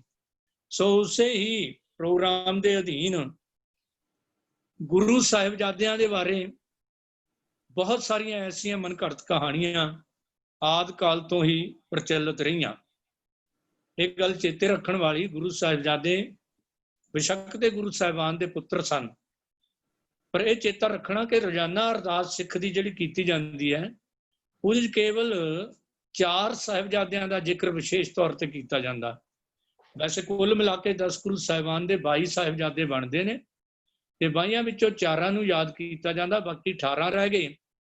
ਤੇ 18 ਵਿੱਚੋਂ ਉਹਨਾਂ ਨੂੰ ਕਿਉਂ ਨਹੀਂ ਯਾਦ ਕੀਤਾ ਜਾਂਦਾ? ਉਹਦਾ ਪਹਿਲਾ ਕਾਰਨ ਇਹ ਹੈ ਕਿ 18 ਵਿੱਚੋਂ 5 ਗੁਰੂ ਸਾਹਿਬਾਨ ਦੇ ਨਾਂ ਅਰਦਾਸ ਦੇ ਸ਼ੁਰੂ ਵਿੱਚ ਹੀ ਲੈ ਲਏ ਜਾਂਦੇ ਨੇ। ਉਹਦੇ ਵਿੱਚੋਂ ਬਾਕੀ 13 ਤੇ ਪਲੱਸ 4 17 ਚੋਂ ਇੱਕ ਸਾਹਿਬਜ਼ਾਦਾ ਜਿਹਦਾ ਗੁਰੂ ਗ੍ਰੰਥ ਸਾਹਿਬ ਜੀ ਦੀ ਪਾਵਨ ਬਾਣੀ ਵਿੱਚ ਨਾਂ ਆ ਗਿਆ। ਬਾਬਾ ਸੁੰਦਰ ਜੀ ਨੇ ਰਾਮਕਲੀ ਸਾਧ ਵਿੱਚ ਕਿਹਾ, ਮੋਹਰੀ ਪੁੱਤ ਸਨਮੁਖ ਹੋਆ, ਰਾਮਦਾਸ ਹੈ ਪੈਰੀ ਪਾਏ ਜੀਓ। ਤੇ ਬਾਕੀ 16 ਸਾਹਿਬਜ਼ਾਦਿਆਂ ਵਿੱਚੋਂ 4 ਨੂੰ ਤਾਂ ਅਸੀਂ ਯਾਦ ਕਰ ਲੈਂਦੇ ਹਾਂ ਤੇ 12 ਫੇਰ ਛੱਡ ਦਿੱਤੇ ਜਾਂਦੇ ਨੇ। ਇਹਦਾ ਮਤਲਬ ਕਿ ਇਹ ਗੁਰੂ ਸਾਹਿਬਜ਼ਾਦੇ ਜਿਹੜੇ ਨੇ ਭਾਵੇਂ ਗੁਰੂ ਸਾਹਿਬਾਨ ਦੇ ਸਾਹਿਬਜ਼ਾਦੇ ਹਨ, ਪਰ ਕਿਤੇ ਨਾ ਕਿਤੇ ਗੁਰੂ ਹੁਕਮ ਮੰਨਣ ਵਿੱਚ ਉਹ ਅਸਮਰੱਥ ਰਹੇ। ਗੁਰੂ ਪਾਤਸ਼ਾਹ ਵੱਲੋਂ ਲਏ ਜਾਂਦੇ ਇਮਤਿਹਾਨਾਂ ਦੇ ਵਿੱਚ ਉਹ ਸਫਲ ਨਹੀਂ ਹੋ ਸਕੇ। ਇਸ ਗੱਲ ਦਾ ਜ਼ਿਕਰ ਸੱਤਾ ਬਲਵੰਡ ਜੀ ਨੇ ਆਪਣੀ ਵਾਰ ਦੀ ਦੂਜੀ ਪੌੜੀ ਵਿੱਚ ਕਰਦੇ ਹੋਏ ਲਿਖਿਆ ਸੀ ਕਿ ਸੱਚ ਜੇ ਗੁਰ ਫਰਮਾਇਆ ਕਿਉਂ ਏਦੂ ਬੋਲੂ ਹਟੀਏ, ਪੁੱਤਰੀ ਕੌਲ ਨਾ ਪਾਲਿਓ ਕਰ ਪੀਰੋਂ ਕੰਨ ਮਰਟੀਏ, ਦਿਲ ਖੋਟੇ ਆਕੀ ਫਿਰਨ ਬਨ ਭਾਰ ਉਚਾਇਨ ਛੱਟੀਏ। ਕਿਉਂਕਿ ਬਾਕੀ ਸਾਹਿਬਜ਼ਾਦੇ ਜਿਹੜੇ ਨੇ ਗੁਰੂ ਹੁਕਮਾਂ ਤੋਂ ਬਾਗੀ ਹੀ ਰਹੇ। 5 ਗੁਰੂ ਸਾਹਿਬਾਨ ਦੇ ਸਾਹਿਬਜ਼ਾਦੇ ਸੀ ਜਿਹੜੇ ਗੁਰੂ ਦੀ ਪਦਵੀ ਨੂੰ ਪਹੁੰਚ ਗਏ, ਤੇ ਬਾਕੀ ਜਿਹੜੇ ਸਾਹਿਬਜ਼ਾਦੇ ਉਹਨਾਂ ਚੋਂ 4 ਨੂੰ ਯਾਦ ਕੀਤਾ ਜਾਂਦਾ, ਤੇ 12 ਸਾਹਿਬਜ਼ਾਦੇ ਜਿਹੜੇ ਹੈ 13ਵਾਂ ਵੀ ਜਿਹੜਾ ਆਨਾਕਾਨੀ ਕਰਕੇ ਉਹਨੇ ਮੋਰੀ ਪੁੱਤ ਸਨਮੁਖ ਹੋਆ, ਰਾਮਦਾਸ ਹੈ ਪੈਰੀ ਪਾਏ ਜੀਓ ਗੱਲ ਮੰਨ ਲਈ, ਜਿਹਦੇ ਕਰਕੇ ਖੁਸ਼ਕਿਸਮਤ ਨਿਕਲਿਆ ਕਿ ਬਾਣੀ ਚ ਉਹਦਾ ਨਾਂ ਆ ਗਿਆ। ਵੈਸੇ ਜੇ ਬਾਕੀ ਸਾਹਿਬਜ਼ਾਦਿਆਂ ਬਾਰੇ ਵਿਚਾਰ ਕਰੀਏ, ਜਿੱਥੇ ਸੱਤਾ ਬਲਵੰਡ ਜੀ ਨੇ ਉਹਨਾਂ ਦੀ ਇਹ ਪੋਜੀਸ਼ਨ ਸਪਸ਼ਟ ਕਰ ਦਿੱਤੀ, ਉੱਥੇ ਭਾਈ ਗੁਰਦਾਸ ਜੀ ਨੇ ਵੀ 26ਵੀਂ ਵਾਰ ਦੀ ਪੌੜੀ ਨੰਬਰ 33 ਦੇ ਨਾਲ ਇਹ ਗੱਲ ਸਪਸ਼ਟ ਕੀਤੀ ਸੀ ਕਿ ਬਲ ਜਤੀ ਹੈ ਸ੍ਰੀ ਚੰਦ, ਬਾਬਾ ਨੇ ਦੇਵਰਾ ਬਣਾਇਆ, ਲਖਮੀ ਦਾਸੋਂ ਧਰਮਦਾਸ ਪੋਤਾ ਹੋਏ ਕੇ ਆਪ ਗਣਾਇਆ, ਮੰਜੀ ਦਾਸ ਬਹਾਲਿਆ ਦਾਤੂ ਸਿਧਾਸਨ ਸਿਖਾਇਆ, ਮੋਹਨ ਕਮਲਾ ਹੋਇਆ 44 ਮੋਹਰੀ ਮਨਾਇਆ, ਫਿਰ ਮੀਣਾ ਹੋਆ ਪ੍ਰਿਥਿਆ ਕਰ ਕਰ ਟੇਢਕ ਵਰਲ ਚਲਾਇਆ, ਮਹਾਦੇਵ ਆਮਿਓ ਕਰ ਬੇਮੁਖ ਕੁੱਤਾ ਭੌਂਕਾਇਆ, ਚੰਦਨ ਵਾਂਸ ਨਾ ਵਾਸ਼ ਬੁਹਾਇਆ। ਭਾਵ ਚੰਦਨ ਗੁਰੂ ਦੇ ਨੇੜੇ ਰਹਿੰਦੇ ਹੋਏ ਵੀ ਕਬੀਰ ਵਾਂਸ ਵਡਾਈ ਬੁੱਢਿਆ ਉਮਤ ਡੂਬੋ ਕੋਏ, ਚੰਦਨ ਕੈ ਨਿਕਟੇ ਵਸੈ ਵਾਂਸ ਸੁਗੰਧ ਨਾ ਹੋਏ। ਗੁਰੂ ਸਾਹਿਬਾਨ ਦੇ ਦਰੋਂ ਕਰੋ ਉਹਨਾਂ ਬਖਸ਼ਿਸ਼ਾਂ ਦੇ ਪਾਤਰ ਨਹੀਂ ਬਣ ਸਕੇ ਜੋ ਭਾਈ ਲਹਿਣਾ, ਬਾਬਾ ਅਮਰਦਾਸ, ਭਾਈ ਜੇਠਾ ਇਤਿਆਦਿਕ ਗੁਰੂ ਸਾਹਿਬਾਨ ਦੀ ਪਦਵੀ ਤੱਕ ਪਹੁੰਚ ਗਏ। ਸੋ ਇਹਨਾਂ ਦੇ ਪੁਜਾਰੀ ਅੱਜ ਵੀ ਉਸੇ ਹੀ ਈਰਖਾ ਦੇ ਵਿੱਚ ਅਨੇਕਾਂ ਸਾਖੀਆਂ ਘੜਦੇ ਫਿਰਦੇ ਨੇ। ਇਹਨਾਂ ਸਾਹਿਬਜ਼ਾਦਿਆਂ ਤੋਂ ਬਾਅਦ ਵੀ 6ਵੇਂ ਸਾਹਿਬ ਪਾਤਸ਼ਾਹ ਦੇ ਸਾਹਿਬਜ਼ਾਦੇ ਵੀ, ਜਿਹਨਾਂ ਚੋਂ ਬਾਬਾ ਗੁਰਦਿੱਤਾ ਜੀ ਦਾ ਬੇਟਾ ਧੀਰਮਾਲ ਗੁਰੂ ਹਰਰਾਜ ਸਾਹਿਬ ਦਾ ਵੱਡਾ ਭਰਾ ਸੀ, ਤੇ 8ਵੇਂ ਪਾਤਸ਼ਾਹ ਦਾ ਭਰਾ ਗੁਰੂ ਹਰਰਾਜ ਸਾਹਿਬ ਦਾ ਵੱਡਾ ਸਾਹਿਬਜ਼ਾਦਾ ਤੇ 8ਵੇਂ ਪਾਤਸ਼ਾਹ ਦਾ ਭਰਾ ਸੀ। ਇਹਨੇ ਗੁਰੂ ਤੇਗ ਬਹਾਦਰ ਜੀ ਤੇ ਆਪਣੇ ਚਾਚਾ ਜੀ ਤੇ ਗੋਲੀ ਚਲਾਤੀ ਜਦੋਂ ਗੁਰਗੱਦੀ ਤੇ ਬੈਠੇ। ਇੱਦਾਂ ਹੀ ਰਾਮ ਰਾਏ, ਉਹਦੇ ਅੱਗੇ ਸਾਰੇ ਸੋਢੀਆਂ ਦੀ ਅੰਸ਼-ਵੰਸ਼ ਜਿਹੜੀ ਸੀ ਉਹਨਾਂ ਚੋਂ ਟਾਵੇਂ ਪੰਥ ਦੇ ਨਾਲ ਰਹੇ, ਨਹੀਂ ਤਾਂ ਬਗਾਵਤ ਦੇ ਰਸਤੇ ਤੇ ਤੁਰੇ ਰਹੇ। ਸੋ ਉਹਨਾਂ ਨੂੰ ਮੰਨਣ ਵਾਲਿਆਂ ਨੇ ਹਮੇਸ਼ਾ ਐਸੀਆਂ ਮਨ ਘੜਤ ਕਹਾਣੀਆਂ ਘੜੀਆਂ ਜਿਹਦੇ ਨਾਲ ਗੁਰੂ ਸਾਹਿਬਾਨ ਦੀ ਸ਼ਖਸੀਅਤ ਜਿਹੜੀ ਹੈ ਉਹ ਛੁਟਿਆਉਣ ਦਾ ਯਤਨ ਕੀਤਾ ਗਿਆ। ਜਿੱਥੋਂ ਤੱਕ ਗੁਰੂ ਅਰਜਨ ਪਾਤਸ਼ਾਹ ਦੀ ਪਾਵਨ ਬਾਣੀ ਦਾ ਸੰਬੰਧ ਹੈ, ਗੁਰੂ ਪਾਤਸ਼ਾਹ ਗੁਰੂ ਅਰਜਨ ਦੇਵ ਜੀ ਨੇ, ਜਿਸ ਤਰ੍ਹਾਂ ਮੈਂ ਪਹਿਲਾਂ ਬਾਣੀ ਬੇਨਤੀ ਕੀਤੀ ਹੈ ਕਿ ਅੱਧੇ ਨਾਲੋਂ ਵੱਧ ਗੁਰੂ ਗ੍ਰੰਥ ਸਾਹਿਬ ਜੀ ਮਹਾਰਾਜ ਦੀ ਪਾਵਨ ਬਾਣੀ ਵਿੱਚ ਧੰਨ ਗੁਰੂ ਅਰਜਨ ਦੇਵ ਜੀ ਮਹਾਰਾਜ ਦੀ ਬਾਣੀ ਹੈ। ਪਰ ਇੱਥੇ ਇਹ ਕਹਾਣੀ ਘੜਨ ਦਾ ਮਕਸਦ ਕੇਵਲ ਇਤਨਾ ਹੈ ਕਿ ਉਹ ਗੁਰੂ ਸਾਹਿਬਜ਼ਾਦੇ ਹੋਣ ਕਰਕੇ ਜਿਹੜੇ ਗੁਰੂ ਸਾਹਿਬਾਨ ਗੱਦੀ ਤੇ ਬਾਹਰੋਂ ਆ ਕੇ ਬੈਠੇ, ਉਹਨਾਂ ਦੇ ਨਾਲ ਆਦਿ ਕਾਲ ਤੋਂ ਹੀ ਇਹਨਾਂ ਦੀ ਜਿਹੜੀ ਈਰਖਾ ਤੇ ਟੱਕਰ ਕਿਸੇ ਨਾ ਕਿਸੇ ਰੂਪ ਵਿੱਚ ਚੱਲਦੀ ਰਹੀ। ਉਹਨਾਂ ਨੂੰ ਵੱਧ ਦਿਖਾਉਣ ਵਾਸਤੇ, ਉਹਨਾਂ ਨੂੰ ਵੱਡੇ ਦਿਖਾਉਣ ਵਾਸਤੇ ਇਹ ਮਨ ਘੜਤ ਕਹਾਣੀ ਘੜੀ ਗਈ। ਪਰ ਸਤਿਗੁਰੂ ਸਾਹਿਬਾਨ ਨੇ ਆਪ ਪਾਵਨ ਬਾਣੀ ਦੇ ਵਿੱਚ ਸਤਿਗੁਰੂ ਬਿਨਾਂ ਹੋਰ ਕੱਚੀ ਹੈ ਬਾਣੀ, ਹੋਰ ਕਿਸੇ ਦੀ ਵੀ ਉਚਾਰਨ ਕੀਤੀ ਹੋਈ ਬਾਣੀ ਜਿੱਥੇ ਨਾਨਕ ਨਾਮ ਮੋਹਰ ਛਾਪ ਨਾ ਆਈ ਹੋਵੇ ਔਰ ਜਿੱਥੇ ਮਹਿਲਾ ਨਾਮ ਉਚਾਰਨ ਕੀਤਾ ਹੋਵੇ, ਉਹ ਬਾਣੀ ਨੂੰ ਪ੍ਰਵਾਨ ਨਹੀਂ ਕੀਤਾ ਤੇ ਉਹਦੇ ਬਾਰੇ ਕਹਿ ਦਿੱਤਾ ਕਿ ਕਹਿੰਦੇ ਕੱਚੇ ਸੁਣਦੇ ਕੱਚੇ, ਕੱਚੀ ਆਖ ਵਿਖਾਣੀ, ਭਾਵੇਂ ਯਤਨ ਵੀ ਕੀਤੇ ਗਏ ਪਰ ਸ੍ਰੀ ਗੁਰੂ ਗ੍ਰੰਥ ਸਾਹਿਬ ਜੀ ਵਿੱਚ ਬਾਣੀ ਸਾਰੀ ਦੀ ਸਾਰੀ ਸੱਚੀ ਬਾਣੀ ਹੈ, ਜੋ ਗੁਰੂ ਸਾਹਿਬਾਨ ਤੇ ਭਗਤ ਸਾਹਿਬਾਨ ਤੇ ਪ੍ਰਵਾਨਿਤ ਹੋਏ ਸਿੱਖਾਂ ਦੀ ਬਾਣੀ, ਜਿਹਦੇ ਬਾਰੇ ਗੁਰਗੱਦੀ ਤੇ ਬਿਰਾਜਮਾਨ ਕਰਕੇ ਧੰਨ ਗੁਰੂ ਗੋਬਿੰਦ ਸਿੰਘ ਜੀ ਨੇ ਹੁਕਮ ਕੀਤਾ ਸੀ, ਆਗਿਆ ਪਈ ਅਕਾਲ ਕੀ ਤਵੇ ਚਲਾਇਓ ਪੰਥ। ਸੋ ਗੁਰੂ ਅਰਜਨ ਪ੍ਰਤੱਖ ਹਰ ਹੈ। ਪ੍ਰਤੱਖ ਹਰ ਗੁਰੂ ਅਰਜਨ ਦੇਵ ਜੀ ਮਹਾਰਾਜ ਨੂੰ ਛੋਟਾ ਦੱਸਣ ਦੇ ਲਈ, ਛੁਟਿਆਉਣ ਦੇ ਲਈ ਇਹ ਕਹਾਣੀਆਂ ਘੜੀਆਂ ਗਈਆਂ, ਜਿਨ੍ਹਾਂ ਤੇ ਸਿੱਖਾਂ ਨੂੰ ਬਿਲਕੁਲ ਵਿਸ਼ਵਾਸ ਨਹੀਂ ਕਰਨਾ ਚਾਹੀਦਾ। ਇਤਨੀ ਕੁ ਬੇਨਤੀ ਪ੍ਰਵਾਨ ਕਰ ਲੈਣੀ। ਹੋਰ ਕੋਈ ਸੁਝਾਅ ਹੋਵੇ ਤਾਂ ਮੈਂ ਵੀ ਮੇਰੇ ਗਿਆਨ ਵਿੱਚ ਵਾਧਾ ਕਰਨ ਜਾਂ ਕੋਈ ਮੇਰੀ ਗਲਤੀ ਉਨਤਾਈ ਸੁਧਾਰਨ ਦੀ ਕੋਸ਼ਿਸ਼ ਕਰੇ, ਧੰਨਵਾਦੀ ਹੋਵਾਂਗਾ ਜੀ। ਬਹੁਤ ਬਹੁਤ ਧੰਨਵਾਦ। ਵਾਹਿਗੁਰੂ ਜੀ ਕਾ ਖਾਲਸਾ, ਵਾਹਿਗੁਰੂ ਜੀ ਕੀ ਫਤਿਹ। ਬਹੁਤ ਵਧੀਆ ਵੀਰ ਜੀ ਨੇ ਉੱਤਰ ਦਿੱਤਾ, ਔਰ ਸਿਰਫ ਉੱਤਰ ਨਹੀਂ ਦਿੱਤਾ, ਉੱਤਰ ਦੀ ਨੂੰ ਸਮਝਾਉਣ ਲਈ ਸਾਨੂੰ ਜਿਹੜੀਆਂ ਹੋਰ ਇਤਿਹਾਸਕ ਗੱਲਾਂ ਦੱਸੀਆਂ ਨੇ, ਔਰ ਕਿਸ ਤਰ੍ਹਾਂ ਕਿ ਗੁਰੂ ਸਾਹਿਬਾਨ ਦੇ ਕਿੰਨੇ ਸਾਹਿਬਜ਼ਾਦੇ, ਕਿਹਨਾਂ ਦਾ ਆਇਆ ਨਹੀਂ। ਇਹ ਆਮ ਤੌਰ ਤੇ ਅੱਗੇ ਸੀ ਇਹਨੂੰ ਘੱਟ ਹੀ ਪੜ੍ਹਦੇ ਹਾਂ, ਘੱਟੋ ਘੱਟ ਮੈਂ ਤੇ ਬਹੁਤ ਸਾਰੀਆਂ ਗੱਲਾਂ ਅੱਜ ਹੀ ਇਹਨਾਂ ਦੇ ਮੁਖਾਰ ਤੋਂ ਸੁਣੀਆਂ ਨੇ। ਬਹੁਤ ਬਹੁਤ ਧੰਨਵਾਦ ਹੈ। ਸਾਧ ਸੰਗਤ ਜੀ, ਬੇਨਤੀ ਕਰਦੇ ਹਾਂ ਕਿ ਗੁਰੂ ਨਾਨਕ ਦੇ ਘਰ ਵਿੱਚ ਸਰੀਰਕ ਸੰਬੰਧਾਂ ਵਾਲੀ ਤੇ ਗੱਲ ਹੈ ਹੀ ਕੋਈ ਨਹੀਂ। ਇੱਥੇ ਤਾਂ ਆਤਮਿਕ ਉਚਾਈਆਂ ਤੇ ਆਤਮਿਕ ਸੰਬੰਧਾਂ ਦੀ ਗੱਲ ਹੈ। ਸਰੀਰਕ ਸੰਬੰਧਾਂ ਦੀ ਗੱਲ ਹੁੰਦੀ ਤਾਂ ਗੁਰੂ ਮਹਾਰਾਜ ਨੇ ਜਿਹੜੀ ਆਮ ਤੌਰ ਤੇ ਪਿਰਤ ਚੱਲਦੀ ਹੈ, ਉਹ ਜਿਹੜੀ ਗੁਰਗੱਦੀ ਹੈ ਉਹ ਆਪਣੇ ਹੀ ਵਾਰਸਾਂ ਨੂੰ ਦਿੰਦੇ, ਪਰ ਗੁਰੂ ਸਾਹਿਬ ਨੇ ਜਿਹਨੇ ਗੁਰੂ ਨਾਨਕ ਸਾਹਿਬ ਸੱਚੇ ਪਾਤਸ਼ਾਹ ਜੀ ਨੇ ਭਾਈ ਲਹਿਣੇ ਨੂੰ, ਔਰ ਉਸ ਤੋਂ ਬਾਅਦ ਬਾਬਾ ਅਮਰਦਾਸ ਜੀ, ਇਸ ਤਰ੍ਹਾਂ ਚੱਲਦੀ ਗਈ। ਜਿਹੜੀ ਵੀ ਗੁਰਿਆਈ ਦੀ ਵੀ ਜ਼ਿੰਮੇਵਾਰੀ ਮਿਲੀ ਹੈ ਉਹ ਕਿਸੇ ਰਿਸ਼ਤੇ ਕਰਕੇ ਨਹੀਂ ਮਿਲੀ, ਬਲਕਿ ਆਤਮਿਕ ਉਚਾਈ ਕਰਕੇ ਮਿਲੀ। ਤੋ ਪ੍ਰਿੰਸੀਪਲ ਸਾਹਿਬ ਨੇ ਬਹੁਤ ਸਾਨੂੰ ਵਧੀਆ ਇਹਦਾ ਉੱਤਰ ਦਿੱਤਾ ਹੈ। ਮੈਂ ਆਸ ਰੱਖਦਾ ਵੀ ਸਾਰੀ ਸੰਗਤ ਨੇ ਜਿਨ੍ਹਾਂ ਨੇ ਸੁਣਿਆ ਉਹਨਾਂ ਨੂੰ ਵੀ ਇਹ ਬਹੁਤ ਤਸੱਲੀ ਹੋਏਗੀ ਇਸ ਉੱਤਰ ਤੋਂ, ਕਿਉਂਕਿ ਇਹ ਗੱਲ ਜਿਹੜੀ ਹੈ ਇਹ ਅੱਜ ਦੀ ਨਹੀਂ ਚੱਲਦੀ, ਇਹ ਬੜਿਆਂ ਚਿਰਾਂ ਤੋਂ ਚੱਲਦੀ ਹੈ। ਵੀ 17ਵੇਂ ਸ਼ਲੋਕ ਜਿਹੜਾ ਉੱਥੇ ਆ ਕੇ ਗੁਰੂ ਅਰਜਨ ਸਾਹਿਬ ਜੀ ਰੁਕ ਗਏ ਸਨ। ਗੱਲ ਮੰਨਣ ਨੂੰ ਤੇ ਨਹੀਂ ਆਉਂਦੀ, ਪਰ ਕਿਉਂਕਿ ਗੱਲ ਪ੍ਰਚਾਰੀ ਬਹੁਤ ਗਈ ਹੈ ਤੇ ਇਸ ਕਰਕੇ ਇਹਦੀ ਕਲੈਰਿਟੀ ਹੋਣੀ ਬੜੀ ਜ਼ਰੂਰੀ ਹੈ। ਤੇ ਜਿਨ੍ਹਾਂ ਨੇ ਇਹ ਸਵਾਲ ਭੇਜਿਆ ਉਹਨਾਂ ਦਾ ਵੀ ਬਹੁਤ ਬਹੁਤ ਧੰਨਵਾਦ ਹੈ ਜੀ, ਔਰ ਪ੍ਰਿੰਸੀਪਲ ਸਾਹਿਬ ਜੀ ਦਾ ਬਹੁਤ ਬਹੁਤ ਧੰਨਵਾਦ ਹੈ, ਜਿਨ੍ਹਾਂ ਨੇ ਸਾਨੂੰ ਬੜੇ ਹੀ ਵਿਸਥਾਰ ਸਹਿਤ ਇਹਦਾ ਸਾਨੂੰ ਉਹਨਾਂ ਨੇ ਉੱਤਰ ਦਿੱਤਾ। ਧੰਨਵਾਦ ਜੀ। ਤੋ ਆਓ ਸਾਧ ਸੰਗਤ ਆਪਾਂ ਅਗਲੇ ਸ਼ਬਦ ਵੱਲ ਚੱਲਦੇ ਹਾਂ।